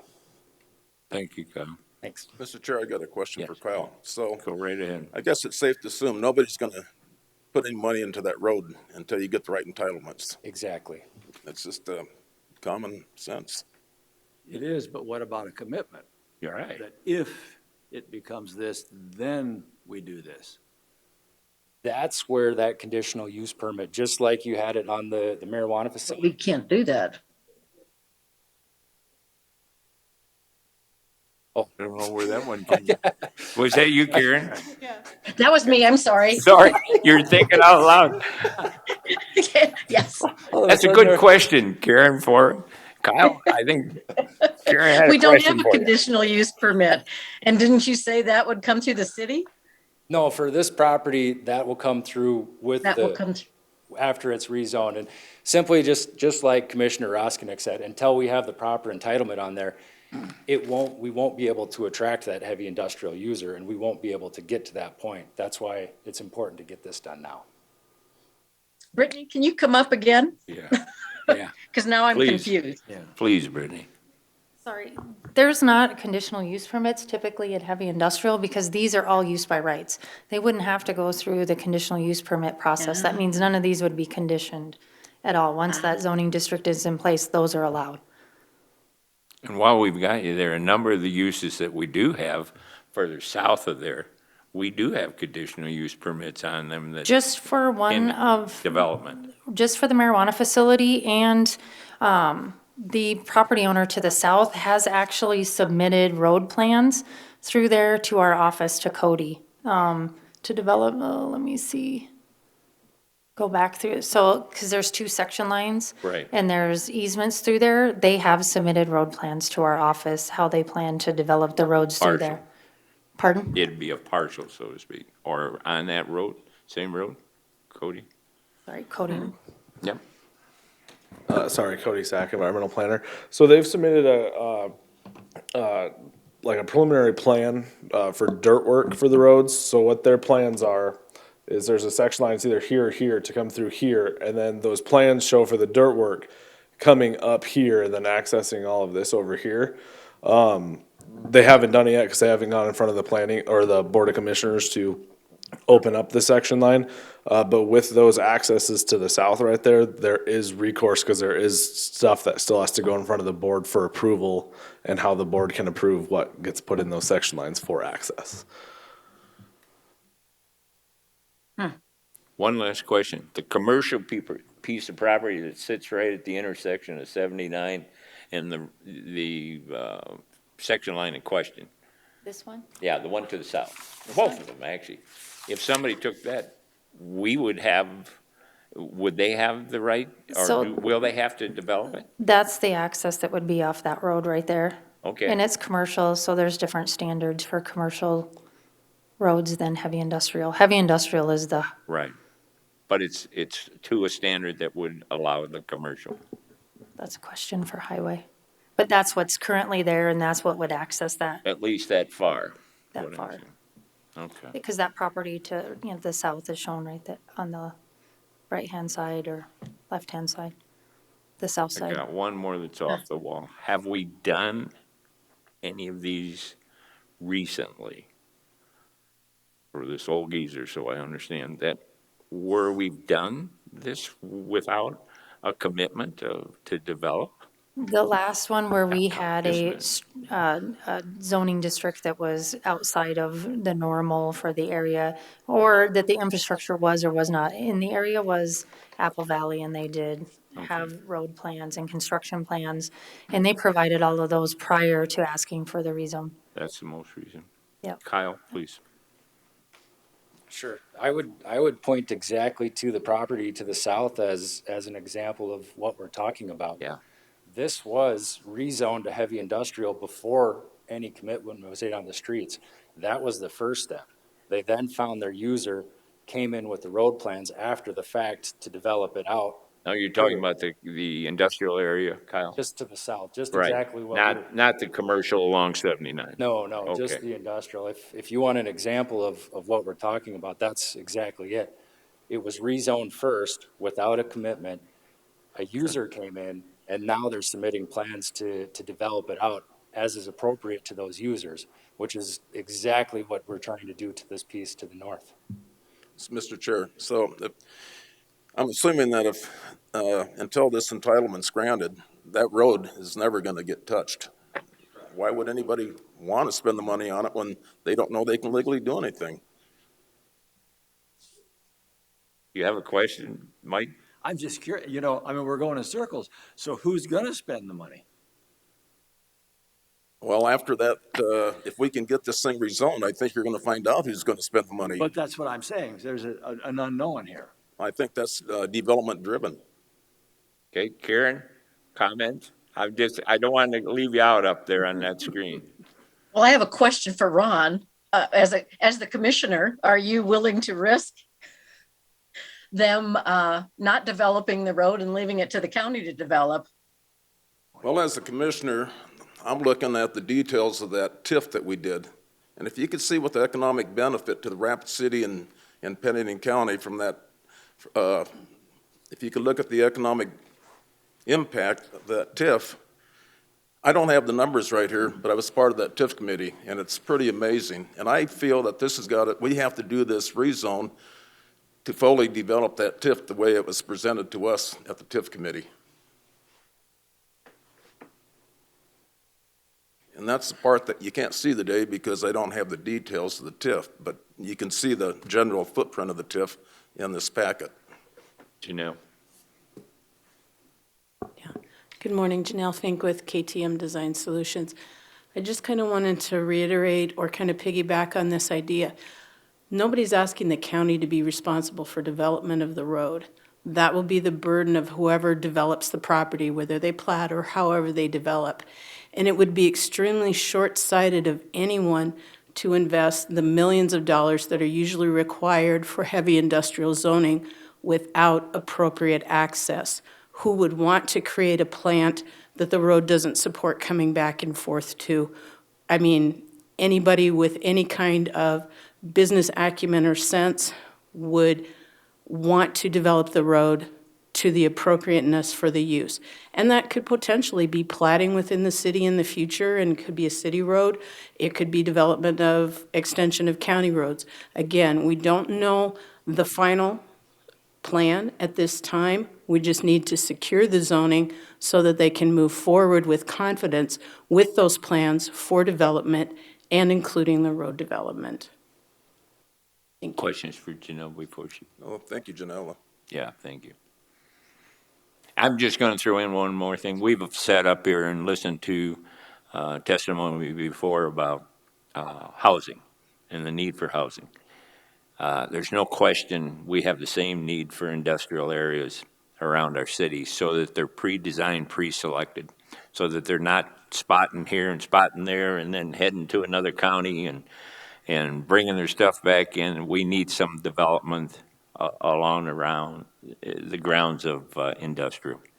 So I think we've got to take that into mind too. If we take it into mind in housing, we need to do the same for the industrial end. Mr. Chair, I guess one thing I'd like to point out is that being a commercial appraiser for 30 years, I mean, this just totally makes sense to me. Trying to create an environment that you're going to promote economic development, I wouldn't be doing commercial appraisals if I couldn't sit there and be on the side of commercial enterprise and to see this area expand once we start working on that TIF. To me, it's just a no-brainer, but that's probably my 30 years of appraising commercial real estate. Okay. Any other discussion from the commission? Karen? Nope, I don't have any more. All right. From the audience. Chair will address a motion. I will go ahead and move to approve, the right page here, CA 2204 we're on, Ron. Item 17. CA 2204 with conditions. Second, Move to approve. We don't have any conditions, do we? No. Okay, I'll Okay. You're strike gonna, the conditions. I'll all just right. make a motion to approve CA 22-04. And the second is acceptable to that? yes. Thank you. Discussion. Yes, needs to be all four of us voting in the affirmative to move ahead. Yes. All right, I think in this case, from that indication, I'm going to call a roll call vote. Well, if it doesn't happen, can we move to change that to a continuation? You're certainly within rights to do that afterwards. Yes, you are. I mean, You can offer a new motion to continue. Yes, Megan? So per Robert's rules, once it's denied, it would go up to the Board of Commissioners with a recommendation of denial. If, Oh, I understood it that he wanted to make a if you move wanted to to make a continue. substitute He was motion. indicating that he was going to vote against it, I think. Yeah, if you wanted to make a substitute motion to continue, you could do that now before you take a motion on the one on the floor. Megan, would I make that motion for the substitute, or would Mike? Either of you could. It doesn't have to be the same person that made the original motion to then make a substitute motion. And then while we've got you here, since you're advising us, if we do have a no vote pending, we certainly need a roll call because of the 4 vote, so that it is clear. I would Especially suggest with just, one on Zoom. yeah, I would suggest taking a All roll right, call. thank you. We're at, okay, Kyle, we're in discussion. Go right ahead. Thank you, Kyle Trelaw with Dream Design. My only request is that if there is a no vote here, that we do move the item forward, even if that is with a negative to the county commissioners. So I'd prefer, or just like to request that that be the case instead of a continuance and then, rehearing the item. Okay, and while we've got you there could be some assumption that might apply to the rezone item number 18. The two are, Would your feelings be the same on that? it would be the same on that. Thank you. Thanks. Okay, there's been some additional discussion here. I'm going to go back to you, Mike. You indicated that you thought a negative vote might be pending and whether it was better to continue. Are you still thinking the same thing, or? I guess what would be best for us to go back over this at another meeting or continue it on to the county commissioners? I guess that would be the question. It would appear from the applicant that he'd rather have it move on, and I guess I'm not going to disagree with the applicant. Then I would accept that. Okay. Now, since we do know that there's a no vote pending, and that's why I reviewed it with legal, I'm going to suggest that we do this on a roll call vote. Could I please get a motion, please? That's fine. Okay. Very good. We're going to roll call this. First, Mike. No. Yay. Commissioner Roskinek. Yay. Karen. Yes. And my own vote would be yes.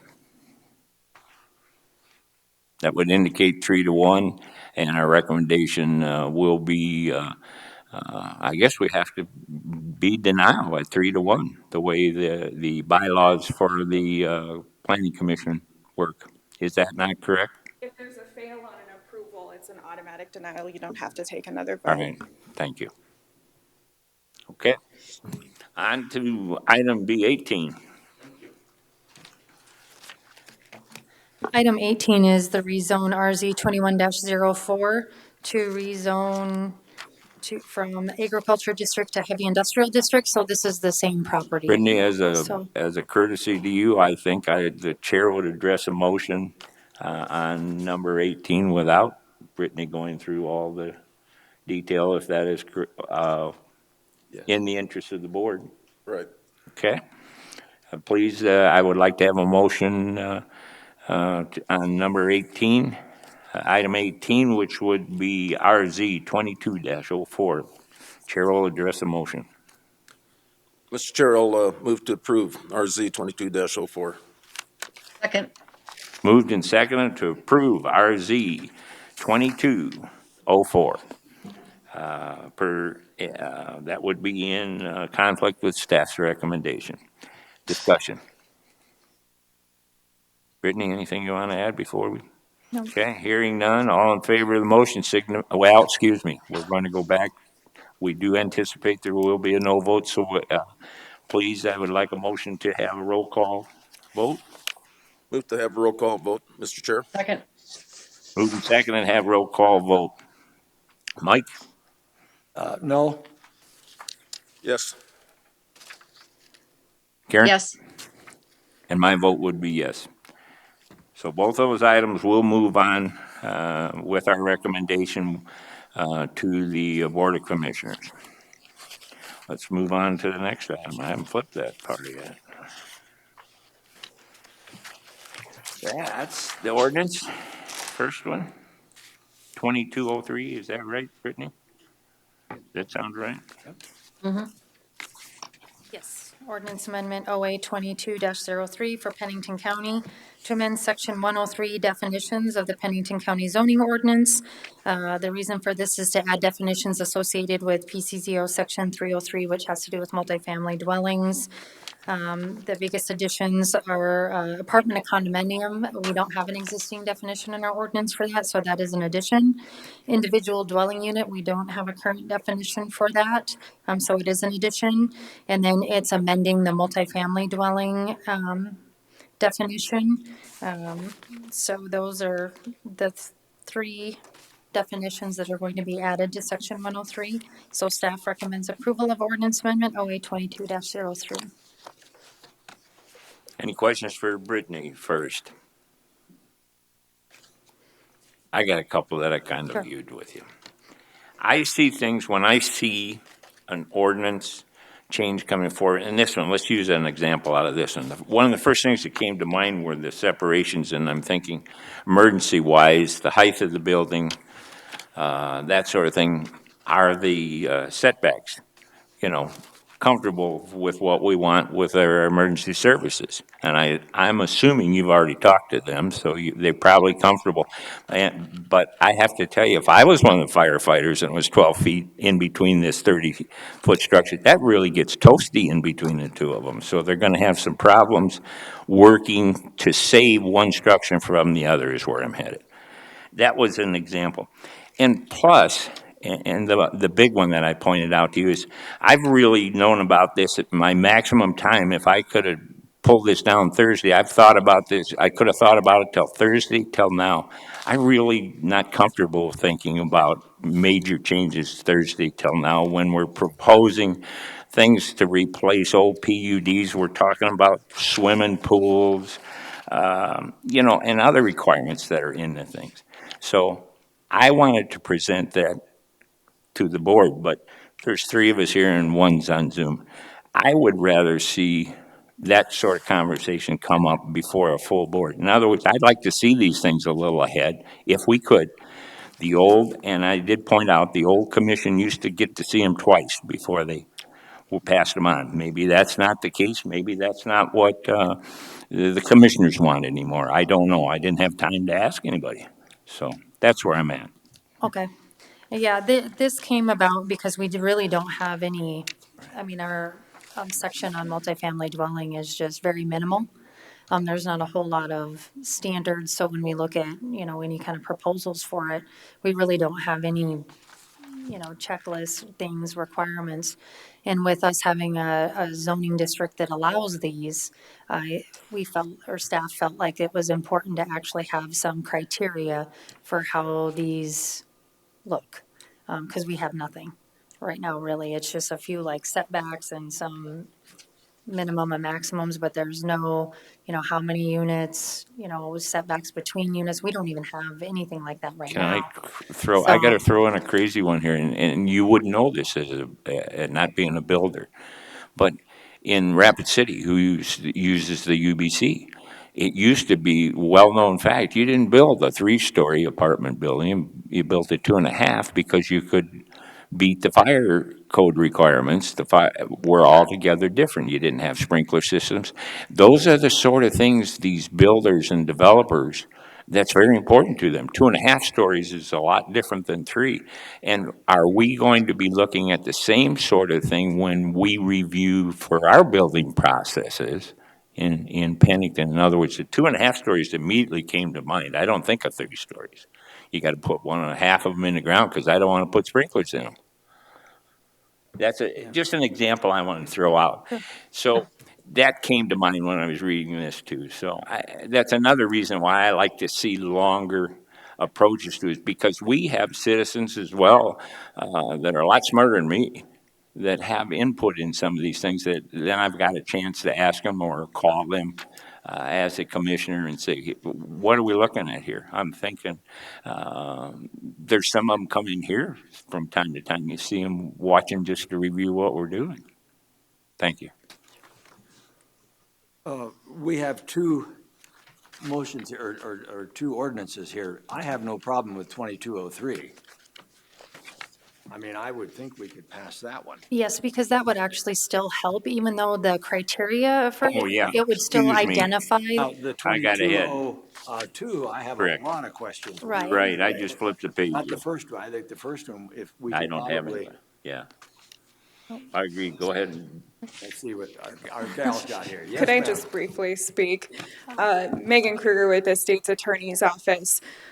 So these 2 ordinances, I would prefer if we can hash out the issues with it today, because I know that the language from these 2 proposed ordinances are going into a developer agreement for a TIF that's up next week in front of the Board of Commissioners.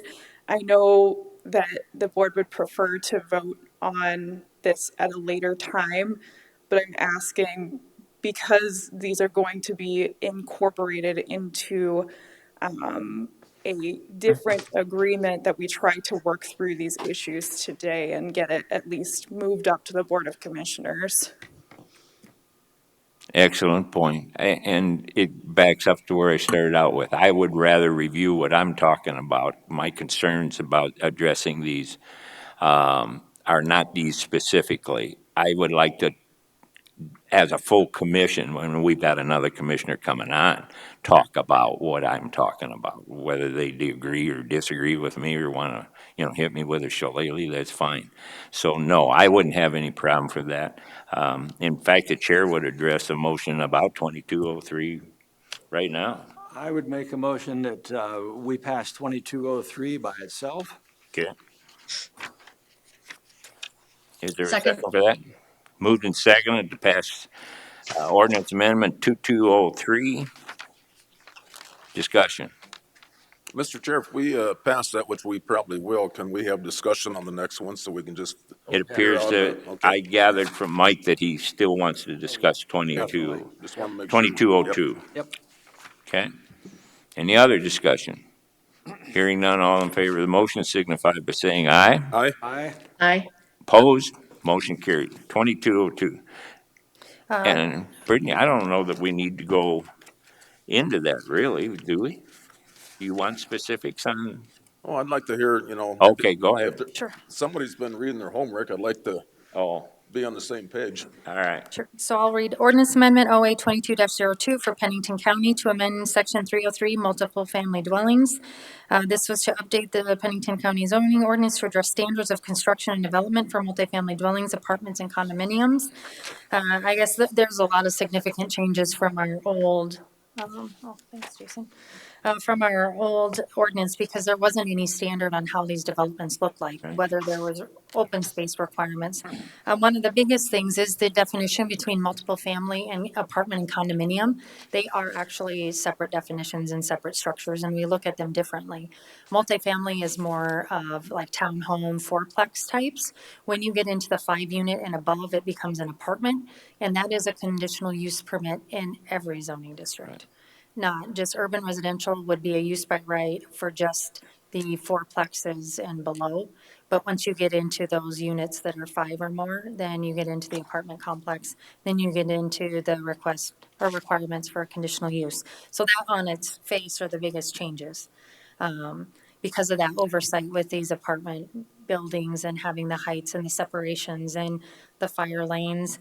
Staff did do some research on these, looked at other ordinances in a lot of different areas, and that's where a lot of these setbacks came from. To have those separation, to have some separation so people can still get maximum usage of their property without having these buildings having to be so far apart that they can't get a reasonable amount or an amount on their property where they can make it beneficial, but yet still trying to address access and things like that. So that's where those setbacks came from, between structures and driveways, and the requirement for open space and, having decks or space that's, separate from, or having some kind of amenities on these properties. The other concern is that you just create, for lack of better terms, a concrete jungle with some of these without having some of these open space requirements, because then you run into stormwater issues. So having these open space requirements kind of balances those stormwater requirements and from keeping just having all concrete parking and structures on these types of developments. And that was taken into consideration because there was a lot of testimony, too, from citizens that were concerned with these kinds of developments in the area and what they would look like. So staff took that into consideration and, put them in ordinance. So that's kind of the back history, where it came from and how we came up with some of the requirements. So. And questions for Brittany? So give me an idea then of the 20,000 square feet and over. So they're going to have a deck probably. Right, so. Okay, and then the active or passive, blah, blah, blah, and all that. Realistically, what would a contractor do at that point to meet this requirement, this part? On which one, the under or the over? The over. The over. So basically that looks at, the areas like having walking spaces. If you look at a lot of the multifamily areas, they have like the community houses and they have swimming pools, they have walking areas, things like that, or they have individual decks or patios. It just creates like an open space type situation. Like I said, it gets away from that concrete jungle type of thing where you're looking at, these having some impervious areas versus it all just being parking and stuff. So, and they can be creative in how they do this. It's just saying that we require this so it just doesn't become buildings and parking area that take up a whole piece of property. So if you had a piece of property, of just a grass piece of property out behind, if it was so big it would meet the requirements, just plant a couple of trees and that'd be it? Or have maybe some walking paths or something like that, yes. Just to have some kind of active open space area. Most of them probably have the little playground areas, or they just have any kind of open space. It's just to get away, like I said, to get away from that, all concrete, just all buildings, just developing it all without having that. Okay, I'm just curious. I can see somebody trying to cut back a little money-wise on some of this and not put in a bunch of things. And that's why I was curious what would happen if somebody tried to really cut back on the money, if they could just get by with an open field, or if you need to do some of this. Sure, and I think you'd have to look at the plans and the properties and where it's located and how the layout is to see, it depends on where that open space is. If it's readily accessible to those areas, they keep it mowed, and it's a field where kids can play, that would probably count. I mean, having those open spaces, right? And I think I can help too, Megan Kruger with the state's attorney's office, because at least not for the multifamily, but for condos and apartments, those are CUPs, so they're just minimums. So if this commission decided that they wanted something particular, they wanted a park, they wanted a dog park, they wanted walking paths for that spacing, you could have those be conditions of the CUP. Now for multifamily, it's going to be a little bit more relaxed because it is a use by right, so they can kind of decide what they want to be their spacing. Well, they can't decide what they want their spacing to be, but their open space requirements. But I think that we're a little less concerned about some of that with the multifamily, like the duplexes and multiplexes, because most of the time they have a backyard already. So, It's more appropriate in the apartments, which you, as the planning commission, will see because it'll be a conditional use. So you'll get to see those plans for those open space and decide if it's reasonable. Like I said, based on, a lot of factors, every property is going to be looked at individually. So, So, Mr. Yes, Chair, sir. Go ahead. so Brittany, would this be like a commercial application, or just be landscape points, just so that, requiring, some common area and whatnot, right, and there is, so that it isn't so, right, so they would get actual credit for it. So actually, as commercial, they do have to have, they can't have so much impervious area over their property as part of our stormwater rules. So it'll actually help because they can incorporate that. So instead of, it'll be kind of a mix-up. sure, right, So they can use it as part of their stormwater controls. So that's kind of what we're looking at as far as, right. and it'll, having some of these requirements, and having it as a conditional use, well, hopefully, if they maintain them and they have these common areas and they're landscaped, it may, not look like, Actually, Brittany, I went the other way. I think there's going to be a need for some high end in this direction.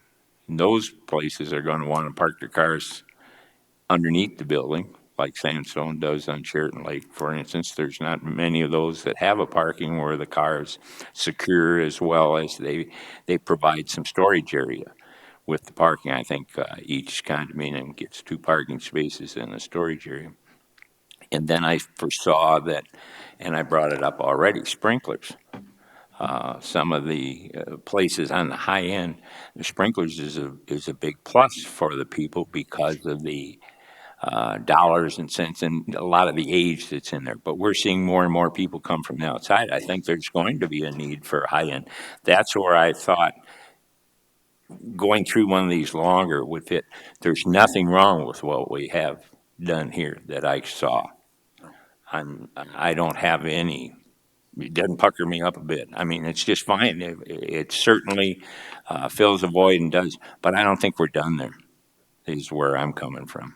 I think there's got to be additional things that look see, and I'm sure you guys didn't consider apartment building that's put the parking garage underneath the thing, you know, and that's a whole different, what would I say, mindset for a developer or a person that's going to do that, and what he needs to help him, he or her needs to help get the project put together.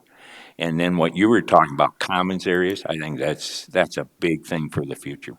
Definitely a big thing for the future. So I support what you're doing here. I just don't think we've gone far enough, but go ahead. well, it's a toe in the water, Get I started. guess, to see what kind of requests that we do get. Because like I said, I do foresee them coming, for sure. I do see them coming in the future. And two, when you look at these districts, they're in suburban and urban residential. Suburban and urban, it's, it goes back to these zoning requirements, is public water and sewer. So, most of these aren't going to be, they're going to have some kind of public or community type water and sewer system. So, because of the type of zoning districts that they'll be in.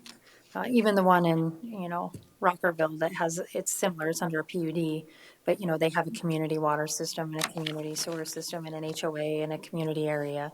So, they've kind of set up that same type of area.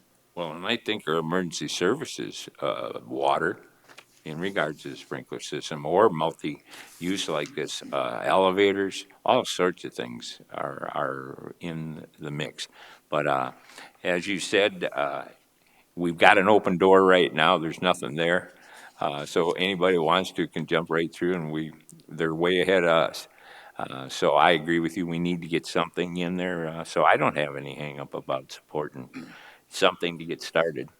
I have one question. It's kind of a nuts and bolt thing. On the page 5 of 5, maximum number of units, a maximum of 16 apartments or condominium units per acre.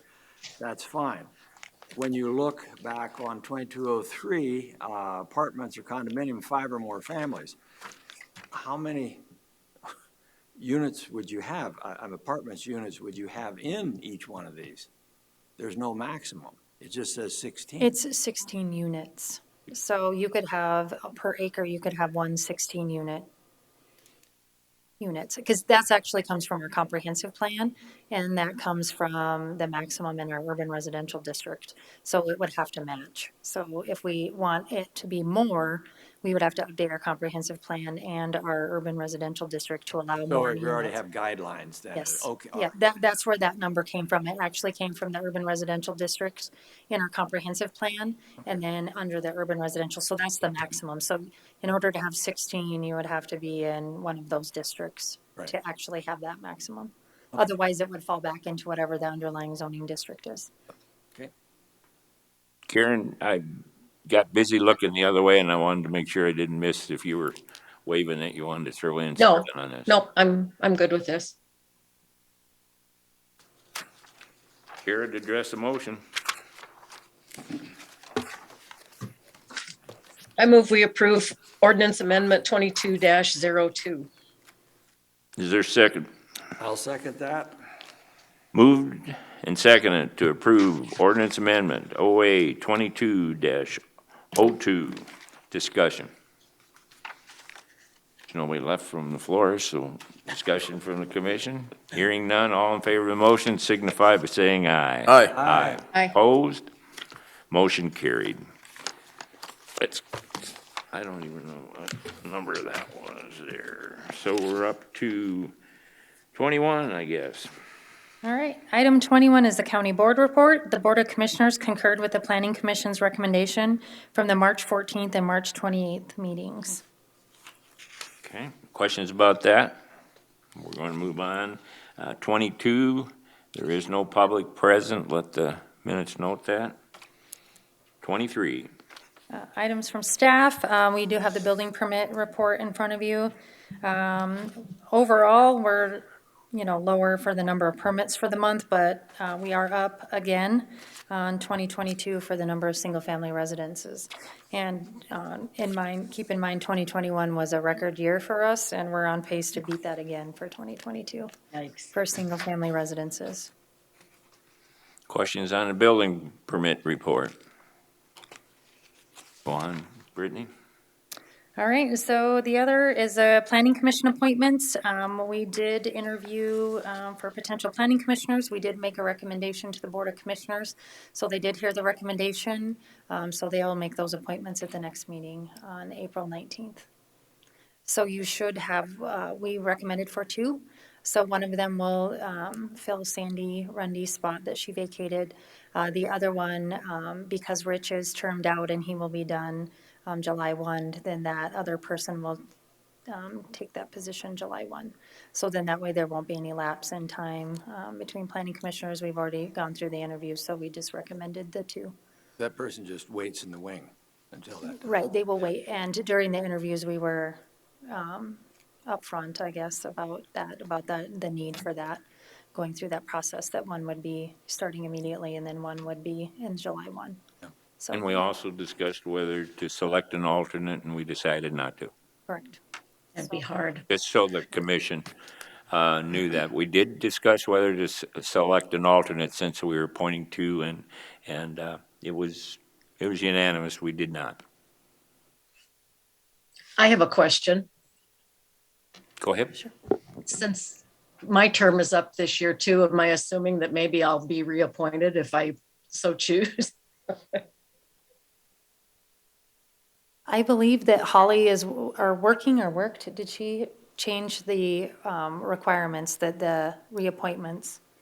Yes, sir. the board just passed an update to the committee appointments that if a sitting member chooses to do a second term, that we do not have to go through the interview process on that they can just be reappointed. They do, as long as they've not termed out, like Rich is terming out, because you can do 2 concurrent terms. So specifically in Karen's position where she's done 1 term, if she chooses to do a second term, she can just let Holly know, and then we don't have to go through a set of interviews and reappointments. So Okay. what happens if somebody takes Just a Sandy's second, term? Karen, go ahead. Excuse me, Sandy's term, and there's only a year or something left on that. That would fold right in if she wanted to keep going, this new person. Yes. And then the next one, if they wanted to, they still could do one more then, and it would fold in.